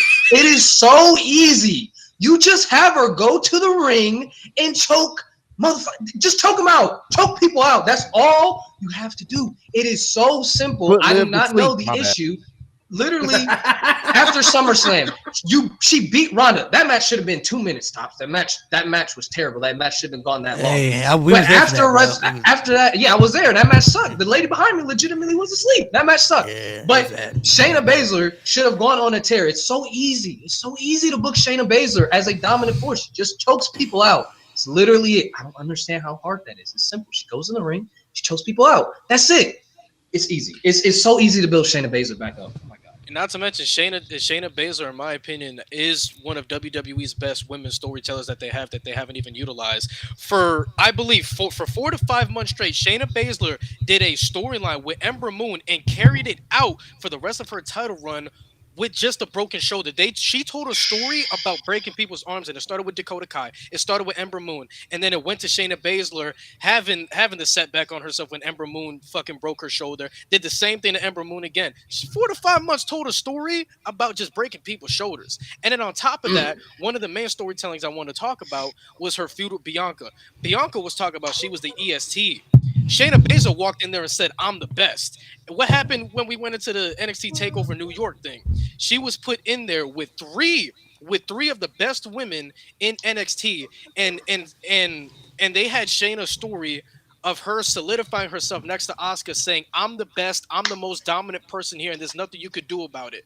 Shayna Baszler was so believable that she told these women that she was going to walk into New York and beat them. There's not many people in NXT history that can say that they're believable to say, "I'm going to beat you," and actually fucking do it the way Shayna Baszler was doing it. Shayna Baszler was all about being dominant and all about just fucking killing motherfuckers. She walked into Takeover New York against the 3 biggest stars and walked out as champion. There's not many people that can say that they stayed on top and have the longevity and have the peak longevity that Shayna Baszler has had. She can carry that. I'm a little drunk. I'm sorry. Y'all got 10 seconds left, so if y'all want to just start the rebuttal, y'all can. Okay. Bring back her theme. So, go ahead, Mo. Go ahead. I'll let you go. So the thing is with y'all's argument for Shayna is that we're building Shayna. Your argument is predicated on a character for Shayna that hasn't been credible for 4 years minimum. Shayna Baszler's entire dominance was in NXT. Yeah, she had flashes of it in the beginning of her WWE main roster run, but we haven't seen that dominance since she left NXT to that level, right? And it's just been down, worse and worse and worse. Bad moment after bad moment. Like y'all said, the MMA rules match, that was terrible. Mm-hmm. And for a lot of people, beating Ronda Rousey, no matter how you feel about her, would help somebody. It did nothing for her. No. Absolutely nothing. And they've continued to do nothing with her since. So my rebuttal to that is, I understand our main point is talking about Shayna Baszler and NXT, but that's so many people that we've said on the main roster, that we said on the same roster. Listen, Triple H did a great job at rebuilding a guy like Shinsuke Nakamura where we thought he was done. So the way how we're looking at it is, if you give Shayna Baszler the time and you actually invest into her, she can probably break through that glass ceiling that she had in NXT. Like you said, we saw flashes of that on the main roster. And let's not forget, now with Triple H at the helm, NXT is canon. NXT is canon to the main roster. The accolades count, the rivalries, the feuds, everything counts. So there's still something with Shayna Baszler. It's all about, are you willing to invest the time in Shayna Baszler? You guys brought up a phenomenal point with Bianca, and I will not dispute Bianca. But when I'm looking at with Shayna Baszler, and making her a major star. You're adding more depth to the women's division that you desperately need. You add fresh blood to a woman that's never held the women's world championship at all in her career, and you're adding fresh new storylines and new spotlight on somebody that's never had the opportunity. Bianca, it'll be great with the heel dynamic, but Bianca on top, we've already been there, done that, and I'm sure a lot of people would love to see fresh blood like Shayna Baszler finally get her shine. So Shayna Baszler is a great. I mean, I've been waiting for her push on the main roster for so long, bro. Like desperately, but they would have to do a lot to rebuild her up because when she choked out Ronda at SummerSlam, I thought that was going to be the catapult for her to at least be involved in something, and then they threw her back in the tag division. So Shayna Baszler could be the one. They would have to build her up, and it would add new, fresh depth to the roster. But turning Bianca heel could instantly put her as the top heel in the entire division on the roster, like immediately. Like, look at the roster right now. Who's the top heel? Is it Nia Jax? Rhea Ripley ain't because she getting cheered. Charlotte's hurt. You could maybe say Damage Control, maybe, but are they really the top heels? Like, I don't know if they really have a solidified top heel in that division, and I feel like Bianca could be that top heel to go on that rampage that a lot of people have been waiting her for because I think a lot of people really are just waiting for that for her. Like, a lot of people are already disliking her the way it is, but if they had her turn heel, the amount of heel heat she could have for the type of character that she portrayed in NXT, bringing it to the main roster, taking down a beloved Rhea Ripley by majority of the fans, and then running with that, whether she's in a group with maybe Montez Ford or however they want to do it. But if you instantly push that agenda with Bianca, I think that instantly puts her in that puts her to me top 5 heels in the company. Not even just for the women's division, but we're talking all of WWE. So Shayna Baszler would not be a terrible I agree, option, chaotic. but I think they would have to do a lot to build her up to make her credible because they did so much, not Triple H exactly, but WWE at the time did so much to push her down the toilet so tremendously. Like Shayna Baszler never even touched a world title on the main roster because she fell down tremendously. I think even for like 2 years, she had the most losses of anybody on the roster Right. after going on a dominant rampage. So she fell down so tremendously. They would have to do. I'm not saying that they couldn't do it, but it would take a lot for them to build her up. I feel like with I Shayna. think I think Go ahead, you're Nate. Go ahead, Nate. I feel like you guys are putting Shayna in this box as your average woman's superstar. Shayna Baszler is a killer. She's legitimately trained. Like if Shayna went on a run and killed every woman that she stepped in the ring with, it's believable because they know her because we know her background and they could talk about her background every week and show video packages, show videos of her training. Like Shayna Baszler is the one. She's a rare breed of superstar who you can build within a number of months because all you have to do, like I said, just go out there, have her choke people out. It's really very simple. You can make her look like a dominant president. It doesn't take much for us to believe, oh shit, Shayna Baszler could actually beat Rhea Ripley. And Triple H, you guys said Triple H is a storyteller. He likes to connect things from the past, from like if people have a history in other promotions, he's like, oh, let's rewind it back. That's NXT story right there. You can have Shayna go on this bloodlust. She's finally had enough, and she wants to beat Rhea Ripley because Rhea Ripley is the reason why Shayna Baszler, at least in her head, is the reason Shayna Baszler fell down so hard. Is she hasn't recovered from that loss. And if you have Shayna go on a rampage for months, you can easily rebuild Shayna Baszler. She's a very believable threat. We're not talking about a Kairi Sane. Love Kairi Sane, but if they treated Kairi the way they treated Shayna Baszler, that's going to take like a year at minimum to rebuild Kairi Sane. But someone like Shayna Baszler, she just come in, kick some people in the face, choke them out. Very believable right there off rip. I also feel like with Shayna Baszler, we're not disputing Bianca. If she turned heel and beat Rhea Ripley, that's obviously going to be great for Bianca. I feel like in this scenario with Shayna Baszler, this is very much high risk, high reward. That's the whole thing with Shayna Baszler. So if we look at her time in NXT, she does something that not a lot of women do on the main roster, and like I mentioned, was elevate people, always making them look strong. She did that with Bianca, made Bianca the beloved babyface at the time. She helped elevate Io Shirai when she came on to NXT immediately. She was out there helping Dakota Kai's babyface run. She was like Shayna Baszler is that rare breed of a champion that makes everybody look incredibly strong in defeat and also elevates people every single time they're in the ring because Shayna Baszler just has that aura about her. So not saying Bianca can't do that, but I feel like if you make Shayna Baszler champion, you have a better chance at making other stars and having everybody else look equal than Bianca as heel. Let Ross take the last The one All the rebuttal. right. last Go minute. ahead, dog. All right. Well, to expound on your point, the thing is, yeah, us fans, we know she can go in the ring and she's a dominant force. But once again, it doesn't matter to the casual fans, especially if they have you out here acting like a fucking vampire in a fucking feud. It doesn't matter because now they're treating you like a JAG, just another girl out here that comes from an MMA background that's not Ronda Rousey, Ronda Light. That's it. So when you've been presented as someone as a carbon copy of somebody else, but just not that good, fans don't care. So when we talked about it with Dolph, fans lose interest in someone that they obviously had a lot of interest in at one point because of the booking and the consistency of how they've booked Shayna. They have booked her like a loser. They try to bring her back up, only to book her like a loser in the end. And it hurts to make it believable in her right now taking down Rhea Ripley. It's just not going to work. But hey, I'm all for her to get that opportunity. Triple H, you got to do something better with her, man.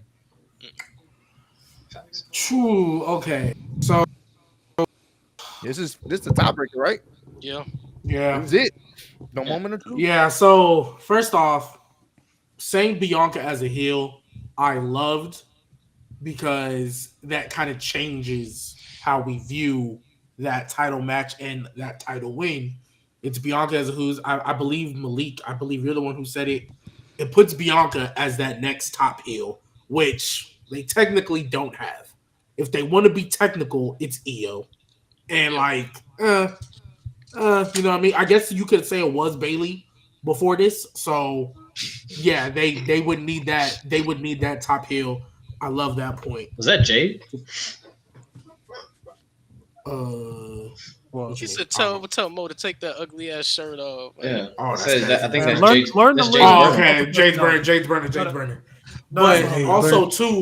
also too, y'all bringing up Shayna. I think y'all's explanation for Shayna is kind of makes sense because if you book her as how Nate was explaining, you just choke people out, do that for a couple months, and then she's finally ready. I think the storytelling aspect of it, and especially that Triple H loves tying stuff together. I mean, even though y'all referenced that Bianca promo, her turning heel, that was technically tying a storyline together, saying, Naomi, you haven't been here. This is something that I had to deal with, so I don't really feel bad for her. This is something she has to lay in, just like when Jey Uso went over to Monday Night Raw. And it was like, no, you still got to deal with your consequences and so on. So that's Drew's whole motivation. So I'm going to give it to Shayna only because I feel like you add if you build Shayna up correctly with the storytelling, I think you add another top star as opposed to just make another one bigger. I think you add another top star in, and I think Lewis, you might have said that in a women's division that really needs the depth. Like if we're being, and that's kind of what kind of sold it for me because I do agree. I did agree with Ross. I was like, "Ooh, Shayna, that's gonna take a lot of work." But if you book her correctly, you add a star in a division that needs depth. So that way, that's crazy. That way, it went basically after. Hey, bro, get that red T-shirt out, bro. Gotta get into. Let's see what y'all. What somebody say? Wrestling Trey Rags has a point. I love this. You got. I'm not gonna lie. Jill Cheese. That was amazing. That was amazing. But yeah, I feel like Shayna Baszler, she would add. Again, you add to the depth. It's another star, and that way, after she has a run, she can do stuff without the title and still feel meaningful. So that's why I gave it to Shayna. But I'm not gonna lie. Heel Bianca. That threw me Instead off of beef. guard. Nah, bro. Yeah, that was tough.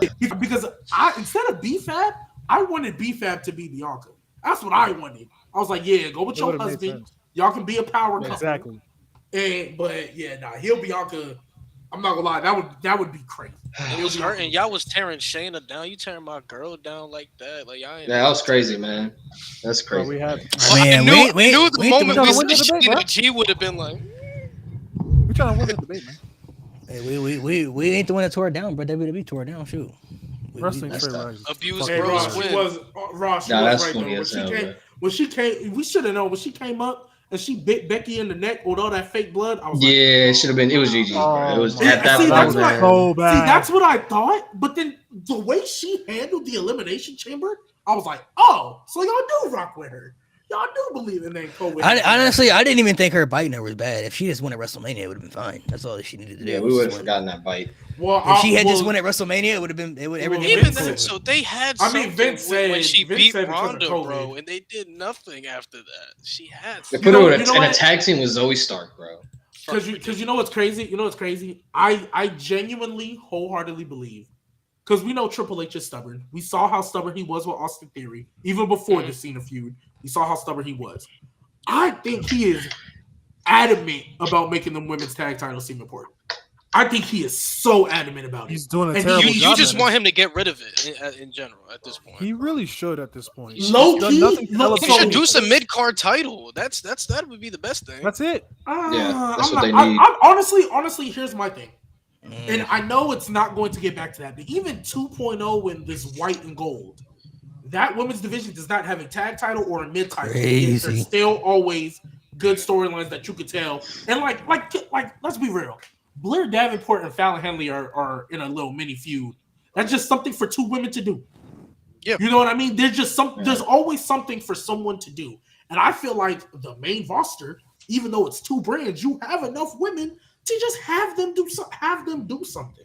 And I think SmackDown were kind of getting there because again they fumbled EO horrendously, so we're kind of getting there with SmackDown. And Raw, like honestly, everybody's kind of in the same vortex right now. But you can do something with these people without the tag titles or without the mid card. Like you can do it. So Before we head up, Super chats? yeah, I don't even know where they are, bro. They long gone, bro. So Oh, it's not like StreamYard where we have a. no. Oh yeah, y'all kind of fucked. I ain't gonna lie. No. So to end it off, we could take a few questions if you guys are cool with it. I feel bad because it's super chat, so we'll take a couple. Shout out to Ross for coming through. Also live on his channel. We had 1,000 people in here at one point, man. So we had 1K people in here at one point, man. So appreciate Ross for coming in, allowing his channel to be a part of our channel. So if you guys want to have. Drop a few questions. We can answer a few questions for you guys real quick before we head off here. do y'all really think Raw is barely watchable? Because he's not Matthew. No, Raw's better than Matthew's SmackDown. behind. Yeah, I was about to say like Raw's Raw's pretty good. I ain't watching SmackDown without the episode of bloodline is SmackDown. unwatchable. I ain't watched an episode of SmackDown for like 4 months. I enjoy both. So I mean, I enjoy all of WWE, NXT, everything. I'm enjoing everything right now. That shit's great, the only man. problem with SmackDown, especially if they're gonna have the Bloodline doing 40 minutes, bro, they're pulling an AEW right now with their women's division. That's the only thing. This is the They first really question are. I've seen. Yeah. Who got the most banger theme song right now? Edge. Voices. Right now? Are we going one by one? We going one by one? Mr. Copeland. If we we said the most banger theme song. If we talking all time, Randy Orton. If we talking right now, Randy Orton. So. Yeah, I mean, I'm I going mean, Edge or Metalingus. If we're going Metalingus right, by far. if we're going right now, I say Broken Dreams, and I was all time Broken Dreams. Hey man, all I know is Let's Light It Up was pretty crazy. Get the fuck out of here, bro. We said All some right, bangers. bro. You mentioned mid. Let's light it up. Let's relax. Mid as Yes, fuck. Let's sir. relax. Fire Mid-ass theme, bro. theme. Fire theme. Trick. Hey, I'm not gonna lie. Trick Williams, that's got to be the best one in WWE right now. I have a No, confession. yeah. It's more the Terry. chance though, bro. It's I, more the ha- chance. I have a confession. Every time I'm in the car and I'm driving, I just tend to turn on Trick Williams music on YouTube with the ad libs, and I be getting turned for no Yeah. reason. Okay, I thought I was the only one. What? Okay, I thought I was the only one. All right. Bro, headphones wanna admit blasted that and everything. I be in the window like, Yep. That's crazy. Yep. To go to a couple more, we're here. I got a couple more that we'll throw out there. Oops, just went away. who's the most? Who's the most underrated wrestler that should have been a main eventer? Good question. Most underrated wrestler that should have been a main eventer. From Somebody who never touched the main event scene. I'll be a little bit different because I don't. Everybody's I got probably mine. have similar answers. For me, my answer is Dean Malenko. If he just could talk a little bit, Mm. if he could just talk Wait a a little minute. bit, he'd be over. You cool with I'ma Dean go Malenko, but you slander Brett? Brett is fucking trash, bro. Fucking big as fuck for no Whoa. reason, bro. Fuck Brett. Oh my god.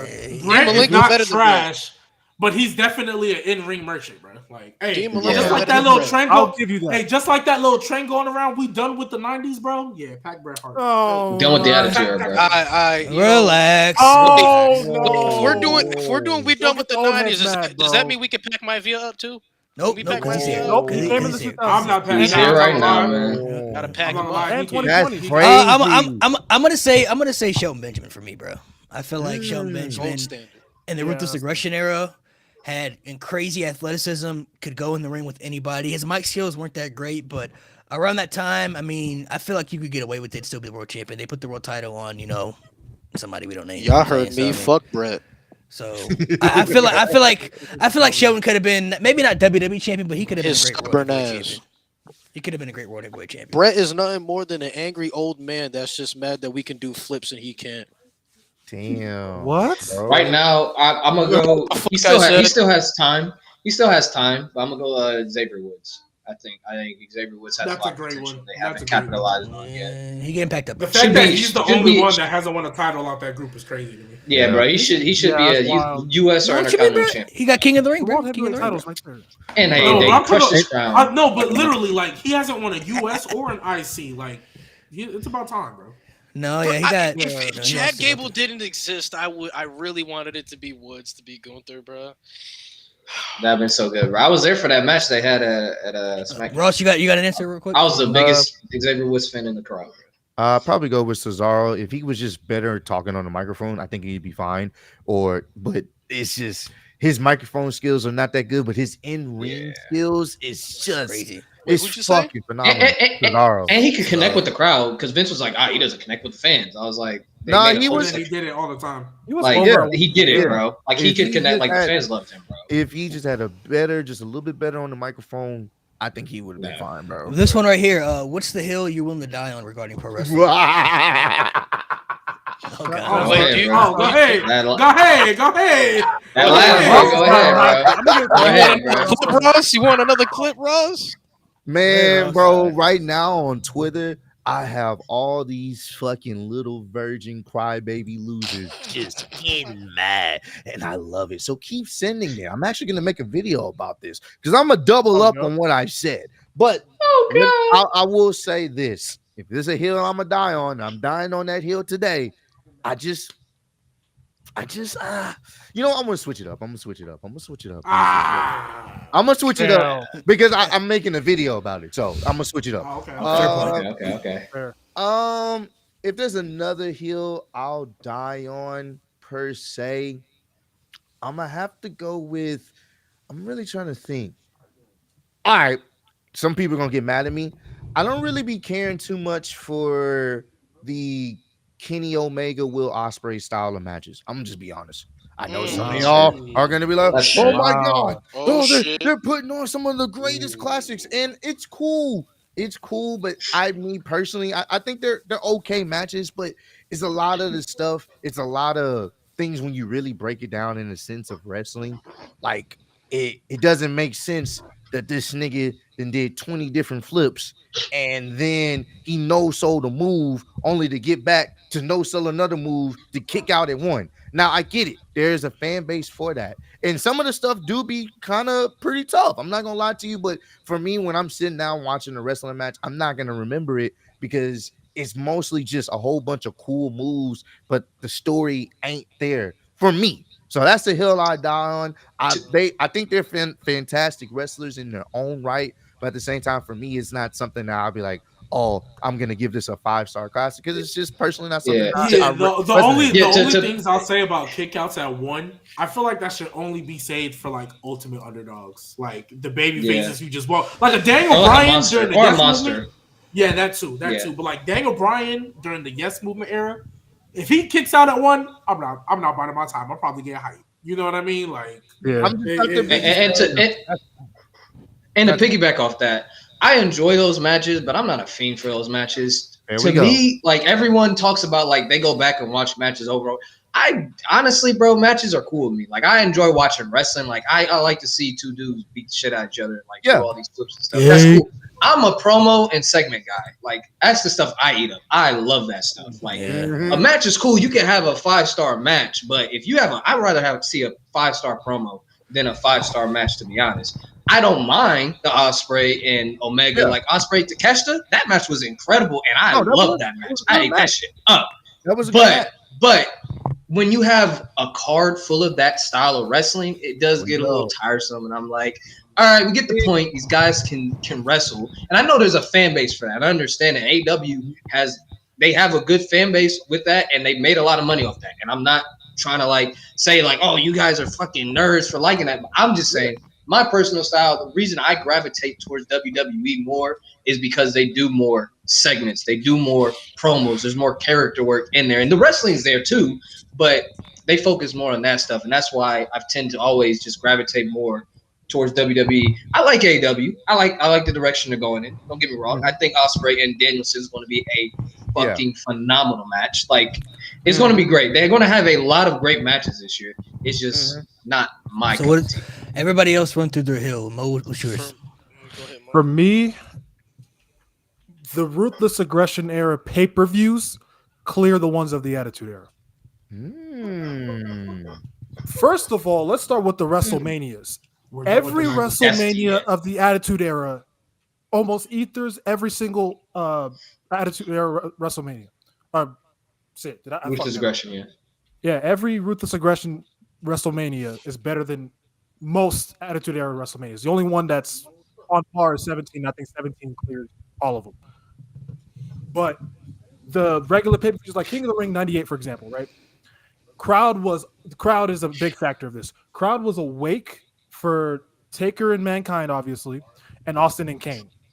They were dead during Too Much against Al Snow and Head because of dumb storylines like that. They took Head and Shoulders and had Ruthless Aggression era pay-per-views cleared. That's all I'm gonna say. Lewis, what's yours? Go ahead. I've thought about this one long and hard. It ain't in my VO1. Don't worry, chat. I've thought about this one long and hard. I'm shocked. And I've come to the conclusion that the WWE in-ring performer Mount Rushmore, this is just WWE.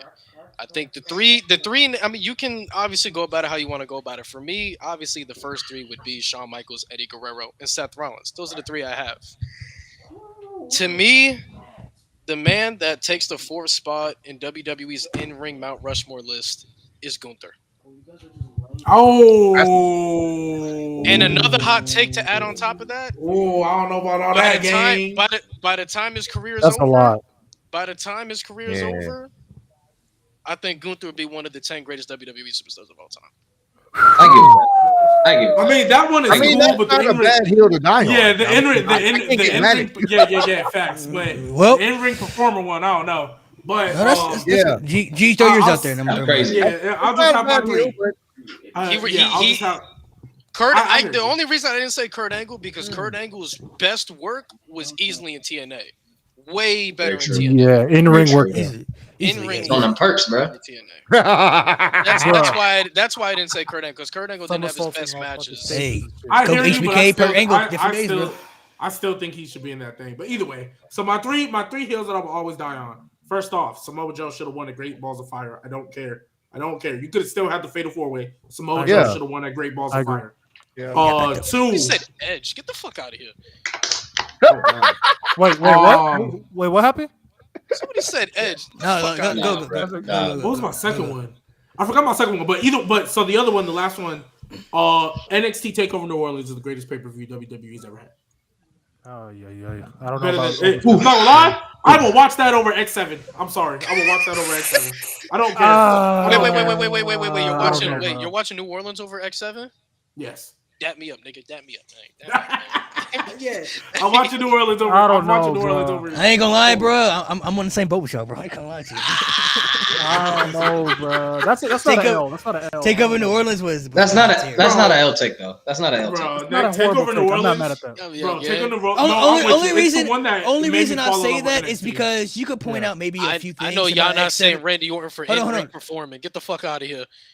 Hey, I when know he's- when he's Randy Orton's a awake- great performer. He's a great performer. He's When great. he's He awake. is. Only reason I'll say NXT over X7 as far as I watch is because there were no bad flaws for Takeover New Orleans. Every match, every story. Was You could point out maybe a couple of things from 17 that you could skip over. You know what I'm saying? I'm not skipping over anything for Takeover New Orleans. NXT bro, so- Takeover New Orleans is the greatest pay-per-view they've ever had. So, And Nate, mixed with the over fact that Takeover New York, WrestleMania, It's either Yes, that over- or over Takeover New York. New Yes, York. yes. over New Okay. York, over New York. Yes, both yeah, S yeah, tier. yeah, yeah. They're That's both my favorite S tier, I takeover. though. respect that. They're both S tier though. They're both. Go. That's I'm my gonna let favorite Nate, takeover. Nate, you throw out yours and I'm gonna throw out mine. Nia Jax saved the Raw Women's division. I'm dying on that hill. She saved the damn division. There, you look at October till now. What was Becky Lynch and Rhea Ripley going to do from there? Literally, Nia Jax was the glue she was the factor that kept them apart. That's all I gotta say. That's an interesting take. I'm gonna throw out 3 of mine, and I don't care what nobody says, bro. Hulk Hogan versus Ultimate Warrior, top 5 WrestleMania main event ever, bro. Braun Strowman is the biggest fumble WWE had in any superstar in the last decade, bro. I don't care what nobody says, bro. The fact that they messed up that man's career and they couldn't revive it is atrocious. And last one, even though it kind of pains me a little bit to say it, Roman Reigns is the better world champion than John Cena ever was, bro. Single reign, I'll give you, but overall, no. Yes, overall, yes. Better Hey, world you champion. know what's Reigns crazy? was. You know what's crazy, Mo? This John reign- Cena's a 16-time world champion. That means he lost that thing 16 times. bro. This Man, that's scripted. This tribal chief reign is better than any world championship run John Cena had in his entire I agree. career. That is Damn. definitely, We have to include that the is first definitely three. facts. That is We have to definitely include the facts. first 3, though. We have to talk about the first 3. The first 3 are great. Roman Reigns' title reign is better than those. Huh? From better than December those to three. Talking about Royal Roman. Rumble? No. Yes, Yeah. Roman Reigns. Oh, is you're tribal talking chief. about The tribal you're talking chief. about Yes. Roman Reigns' first 3 title reigns, like as big dog. No, I'm talking about the tribal. I That's said what the I'm tribal saying. chief. The tribal No, I'm chief. talking about Mo. I'm talking All right, about. no, Mo. he's talking about. I think he's saying this reign is better than all Cena. I'm saying the I get it. tribal this chief reign's reign. better than all of them. Tribal okay, chief reign. But better. overall, Overall, no. yeah. Yeah, But that- tribal chief, absolutely, yeah. yeah. Tribal Chief Roman Reigns. yeah. Some people would definitely disagree, but nah, that's a good one. That's a good one. Some people, a lot of people, if I'm being, a lot of people only going to disagree because of the nostalgia factor. Because John Cena came before Roman Reigns, and they love John Cena. Word life. John Cena is my all-time favorite wrestler, bro. He's the one. He's the only wrestler I ever wanted to be like as a kid. There's the only wrestler. But Real can recognize Real. This run that Roman's had, he's had better stories, just as good matches, character work top tier, and he's uplift people in the story as well. And I don't know if we've ever seen a story that we can remember, but every time the story got dry, you thought it was over, they managed to revive that shit and make it good again. I don't know how they've done it so many times. So can I trigger chat again? I have another one.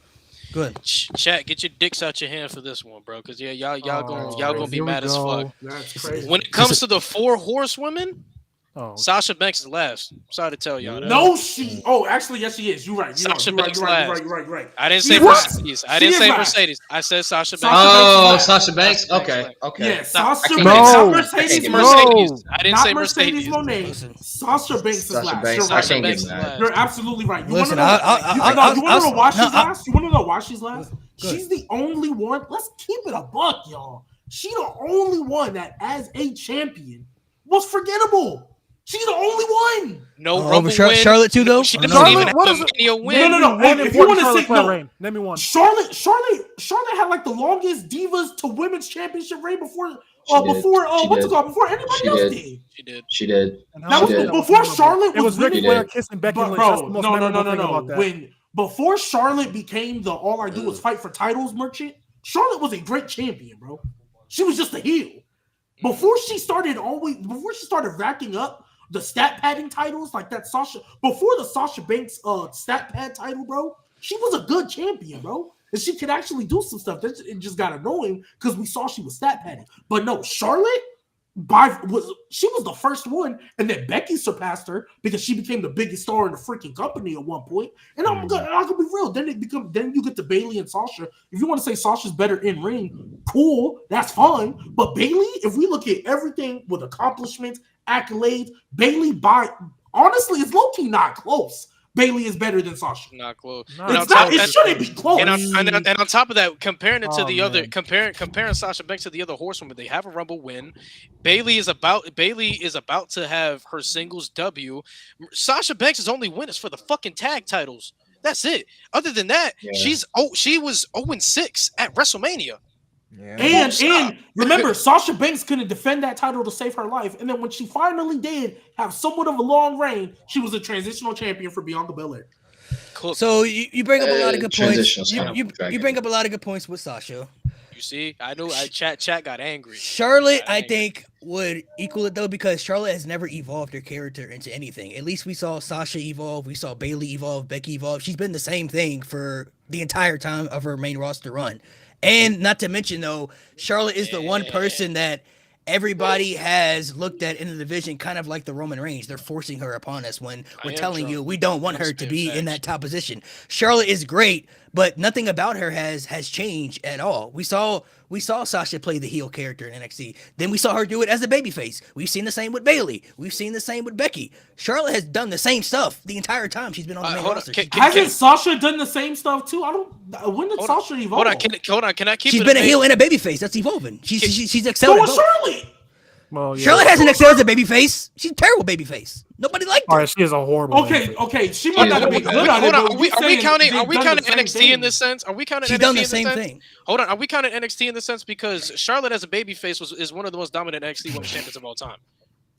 Okay, you could say on the babyface, but on the main roster, she's been terrible as a babyface on the main roster. Oh yeah, And Sasha Banks on the main roster has been the worst champion and the worst. Like she can't win the big one. She's terrible under pressure. I'll say that. Well, because I mean, she hasn't won the big one. Yeah, that's a fact. But I'll say this: Charlotte was such a bad babyface, she couldn't even get rid of Ronda Rousey, bro. That's how terrible. Yeah, no, she was a bad. Yeah. Can I also she's say a really something? bad Can I also babyface. say something too? I also saw somebody say, "But Sasha Banks main event of WrestleMania." To keep it a buck, and a lot of y'all don't want to hear this. She was only in the main event of WrestleMania because they really wanted to push Bianca. They would have put Bianca in the main event with anybody. She was because does anybody remember Sasha Banks' reign after she beat Bailey in the Thunderdome era? Does Not really. No.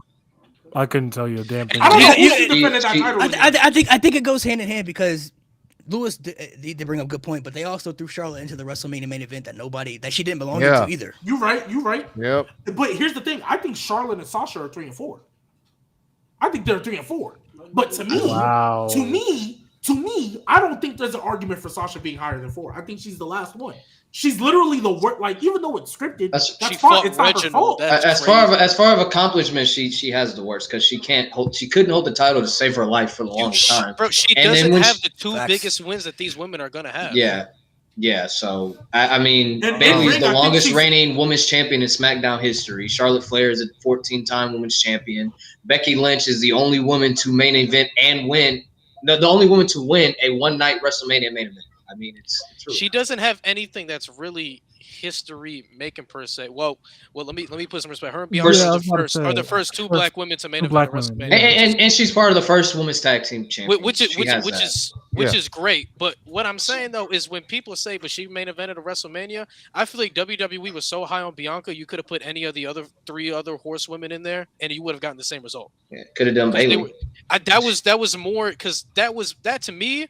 Because I look at things differently, right? I look at who's the hottest in the match or whatever. Like, technically, she did main event at WrestleMania, but I don't look at that as a Sasha WrestleMania main event. I look at that like that's Bianca. That was Bianca. That was Bianca. Yeah. She was the center of attention. Sasha just so happened to be the champion. Like, in my personal opinion, I don't think anybody in their right mind thought Sasha Banks had the sliverest of chance of winning that main event. Oh no.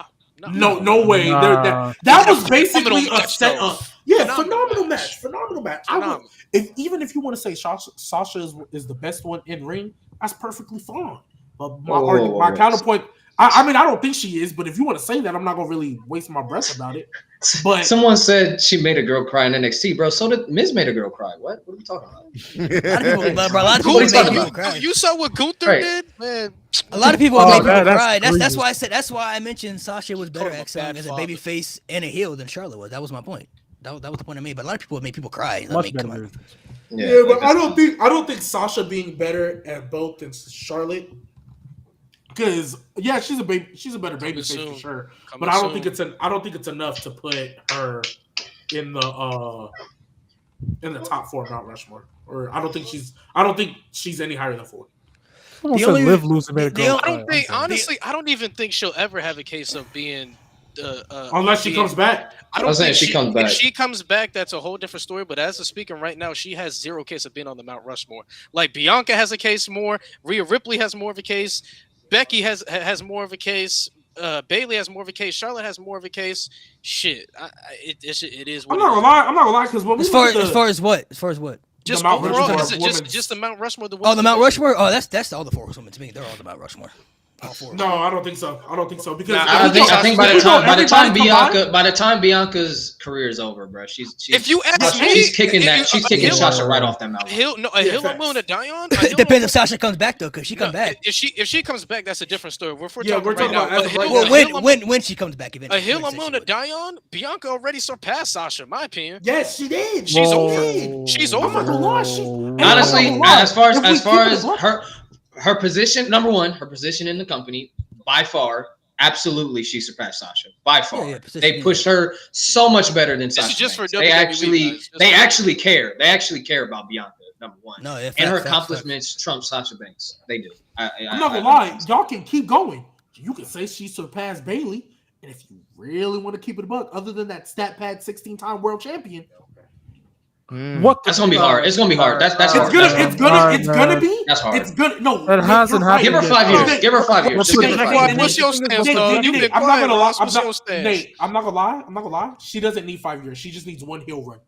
All she needs is one heel run. Hold on, Ross. You've been What about quiet, the man. What's your stance on this, Ross? You been All right. quiet, man. I'm over here just responding to the fire that is on Twitter right now, so that's why. It's This fucking man, great. I this love man it. I in love menace it. mode. This man. Where's No, that no, hoodie, dog? Where's that You hoodie? should read, you Oh, should it's read in your favorite comment you responded to. Read out your favorite Oh, comment. actually, I can, but let me get into Go this ahead, real go ahead, quick. dog. I actually do agree that Bianca has surpassed Sasha, considering how they've been booking her, and I think that's part of Sasha's frustration and one of the reasons, the big reason why she left in the first place. I think we're getting what Sasha probably should have got in Bianca. Yes. Is exactly what we're getting right now. Yes. And right now, Bianca's on this run where, you know what I'm saying, people are behind her. She's been putting on some pretty good matches. I think her getting a good heel run will definitely take her to that next tier, potentially, Yeah. because now you can have that dynamic in the sense of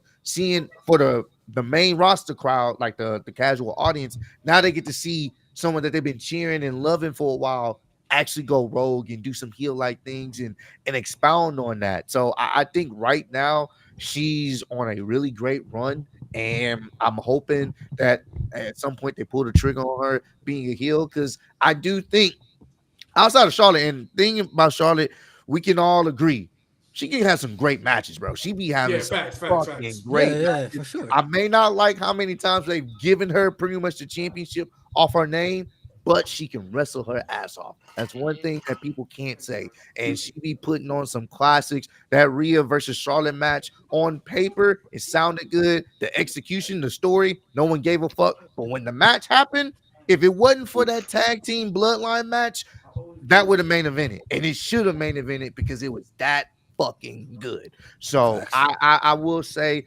right now, Bianca is definitely number 2, but when she get a good heel run, I think that may change relatively soon. Rhea, I mean, just in right now in the grand scheme of things, outside of the 4 horsewomen, she's at the top because she's just so super over, and her matches are really good too. Like her selling is good. She can sell for you. She can make you look like $1 million out there, even when you know it doesn't match up the matching, you know, the who she's facing. You can't believe into it. Yeah. She can make you believe because she's that fucking good. So I'll give her that. Yeah. I see one thing- Bianca and Rhea as like John Cena and Batista. Like WWE is obviously, I think in the future they're going to lean more towards Bianca, but Rhea is always going to be like someone that they always go to as well.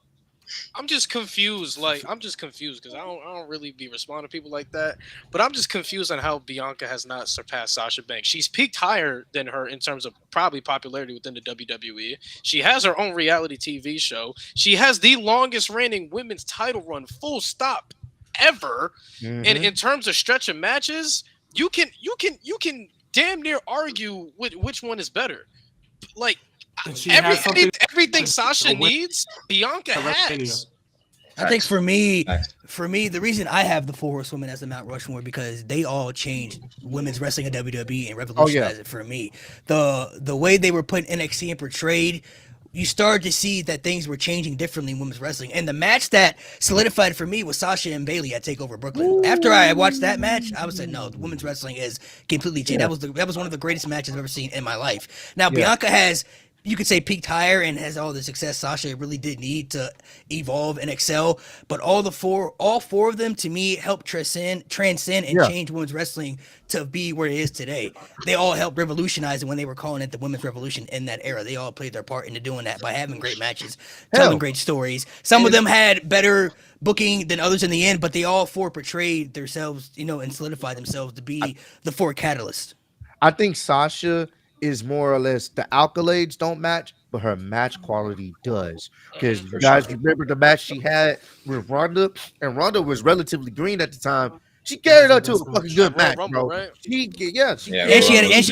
And Ronda fucked up her shoulder in that match too. That's what people didn't know.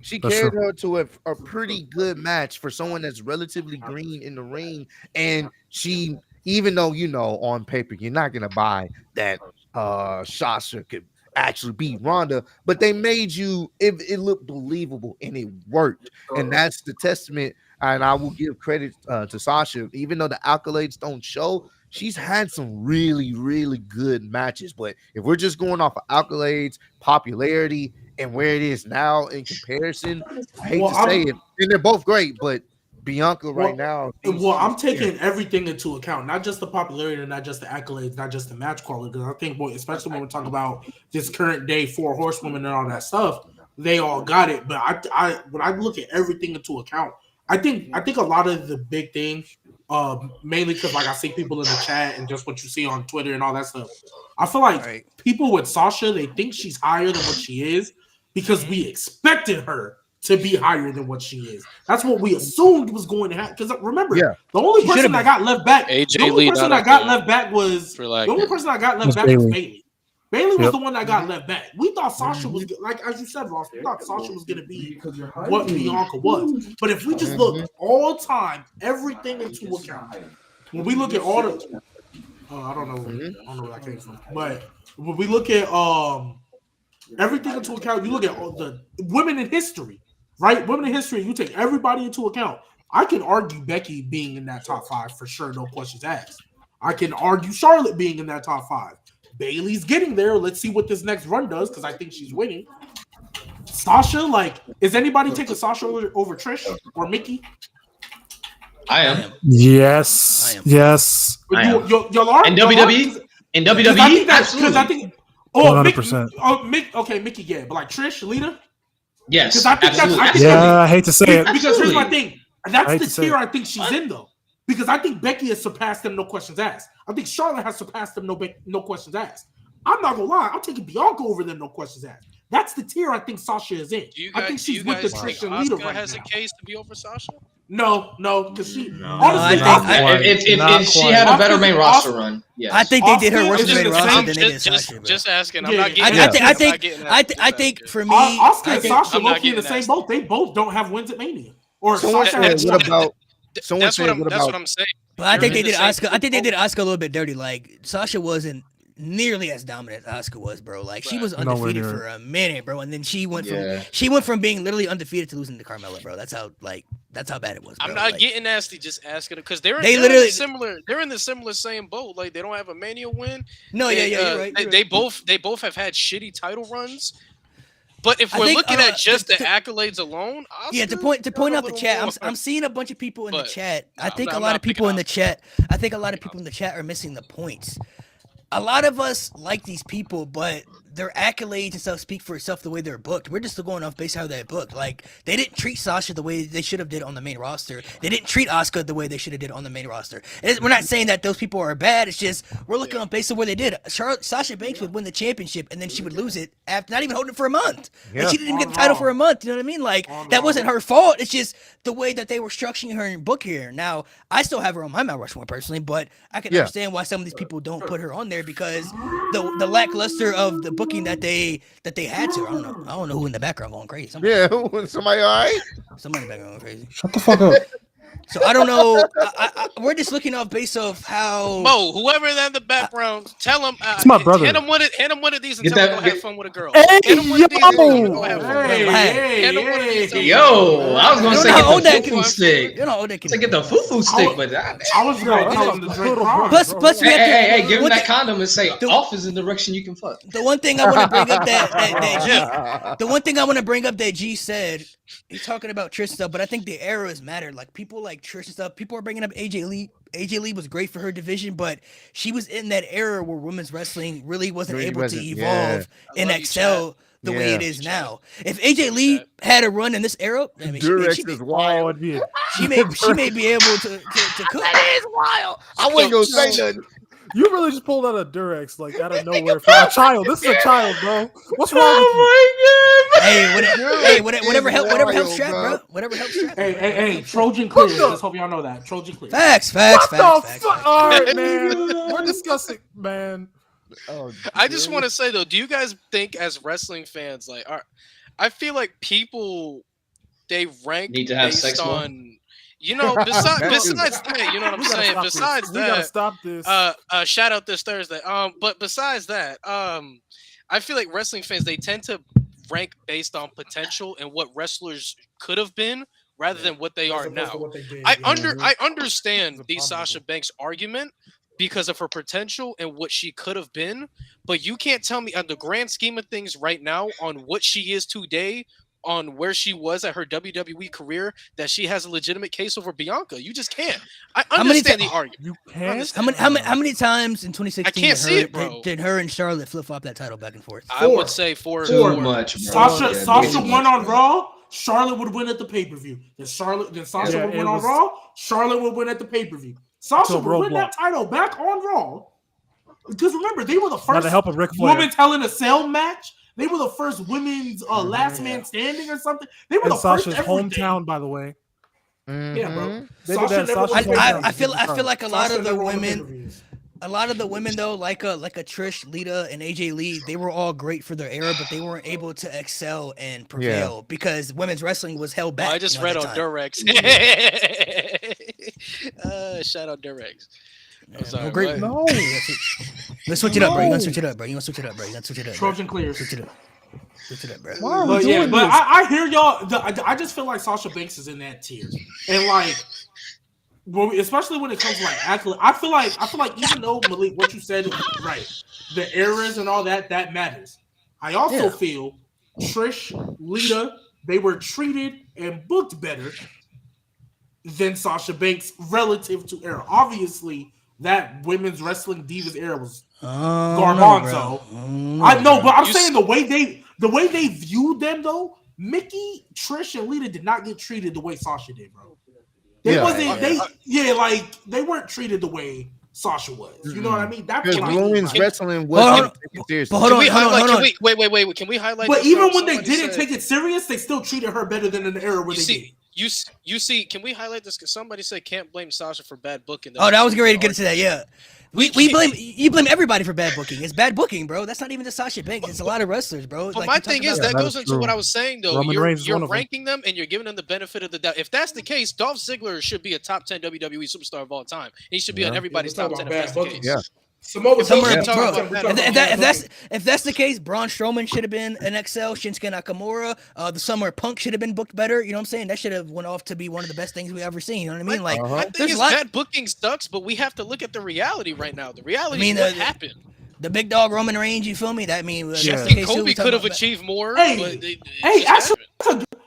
that's a good question that might stir some feathers. Overall, when we look back at it, Alexa Bliss or Sasha Banks?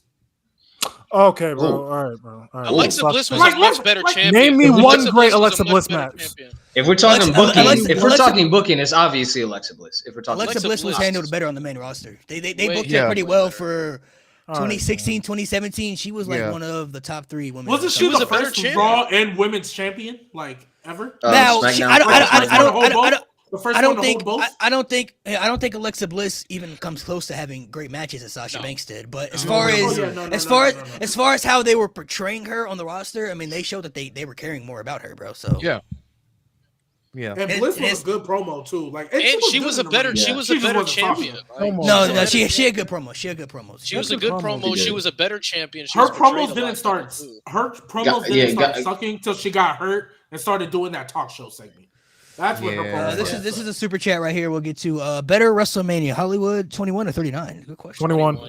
21. All right. 21. If it wasn't for 30 night if 2 it or wasn't- 39, yeah, I I was was about about to to say, if it say wasn't for night two. WrestleMania. bro.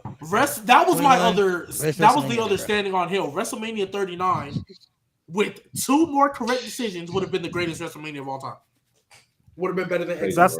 That's not a bad take. Only reason why I Not don't give bad. 21 that nudge is because the 2 last matches weren't that great. JBL versus John Cena was awful, but Was Triple H trash. was okay. But It was it cool. gives that legendary status because of the 2 that they lifted up, the new faces of the company. Yeah. 21 Yeah, and the other matches than before those were two, actually really good and too. the undercard. You didn't was like John fantastic. Beerbelly Layfield? You didn't Oh, like Yeah. No, the Dropping build fake the money on build up people. was great, but honestly, if they had the match they had at Judgment Day at WrestleMania, ooh, that would have been so much better, bro. Yeah. But Oh, did, dude. what Yeah. wasn't Oh, it the would've been the best stipulation leading Mania. up to Mania was John Cena wasn't allowed to touch JBL unless it was Yeah. sanctioned or some shit like Yeah, that? Yeah. Like they couldn't touch each other. Y'all remember So like the Jay, statement like he was spraying Cena put paint a on water. his He head? put water Yeah. in. His hat, Yeah. and he dumped it on his head. I'm not touching you.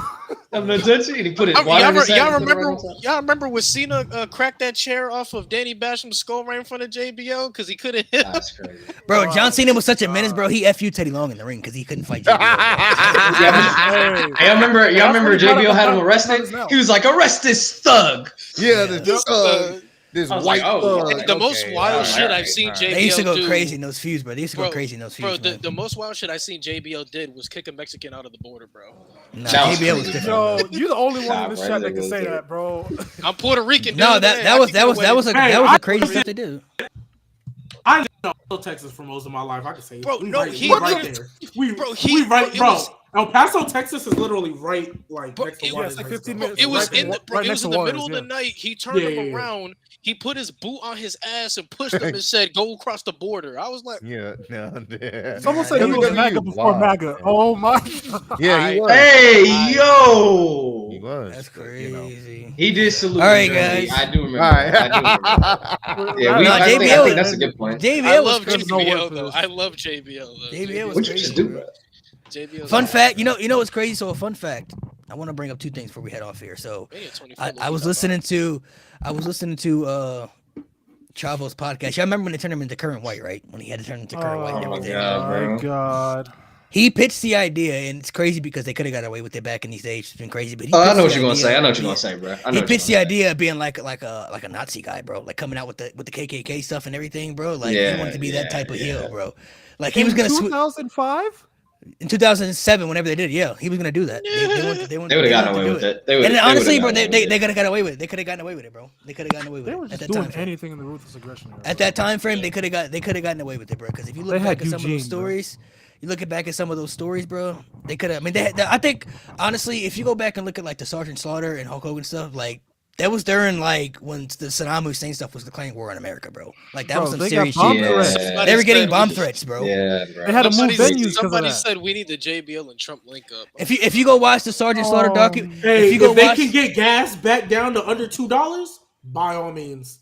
If they can get gas back to under $2 a gallon, Word, man, bro. I miss If you- that time, bro. if Bro, you I go shit watch, you not, my mom the other day was like she was so angry because she went to a gas tank that was like $3.35, and then when we were leaving, we were driving. She saw another gas station that had $2.95. She flipped shit in the fucking car, bro. That was Bro, so I'm telling angry. you, bro, if y'all wasn't driving in 2020 and 2019 when gas was $1.69 a gallon, bro. $1. Oh my Damn near. god, bro. depends on Well, where you live, though. Depends on where Well, you live. everybody was Bro. there with their own shits putting that shit in there, man. Bro, I used to be able to fill up Muhammad my Hassan. car. Oh my god. I used to be able to fill up my car with less than $20, bro. That's how Yep. I used to be able to fill in my car Yeah. with less than 20, Yeah. bro. Now I'm like, hey, just Depends- go ahead and put We, 10 we, on we, from we, here, we went 'cause from I'm- wrestling to goddamn. Yeah, I'm just trying to get to the I'll next make it month, work. man. I'll make it work. Hey, Depends I where just, you hey, live, I bro. just need to Depends where last you it for live. 2 days. I just need to last till Alright. tomorrow, man. Just here. So thank you guys for coming through. We're gonna go ahead and sign Yeah, off, man. I just need this for the next hour, bro. Come on. Yeah. Thank you guys for coming through. Ross, appreciate you for coming through, man. sure, if you, for sure, if you for want to sure. come back again, let us know you come back. But next week we're doing Yo. we're talking WrestleMania stuff. We're talking about good and bad WrestleMania, so we'll be talking Okay. everything WrestleMania next week. If you want to come through, more than Appreciate you welcome. having me on here, man. Thank you guys for coming through for the debate, the little chats afterwards. Make sure you guys subscribe Wait, to what the Ross's fuck is channel. going on with John Cena? What the fuck? What are you talking about? Did he drop a new OnlyFans? Someone Somebody said John he's Cena naked is at the naked at the Oscars. Oscars. Let me check Get extra. the, why would you All want right, to see I'm not that? watching that. Why would Yeah, y'all this want to is see egregious. that? What's This is going on? We can't abominable. see it I'm though. not It's John watching that. Cena. You can't. Why see would he it. not Yeah, be we at the can't see it. Oscars? Oh, here we go. Why I'm would he not be at? Somebody said, "Why is John Cena at the Oscars?" Why would he not be at the Oscars? Why would he not be there? He's one of Hollywood's biggest stars. I mean, You know, my V is gonna be there, right? Probably. Bro, Oh, he- he's naked. bro. They said he's Oh, naked. They for said he's sure. naked No, for on the real. Oscars. He for real is. He for They real said he's is. naked Let on me the see. Oscars. Wait. Not for Bro, he nothing. for Let real. me. What the fuck? Bro, Not for he for real nothing. is naked, bro. He for Pause. real is naked, bro. Pause. Someone but I said Cena have- naked. Be back. Pause. Oh my. Pause. But I gotta. Not for nothing. I gotta see it. Hey, I know. No, Whoa, John Cena's my dead naked, God. It's Yeah, bro. man, John what- Cena's Bro, dead what naked, the? man. What is he Yeah, pack it up. doing? Pack it up. We're done. Yo, that's insane. God damn it, Cena. John Cena. Hey, do it though, 'cause John Cena- Hey, somebody said this John Cena at the Oscars right now.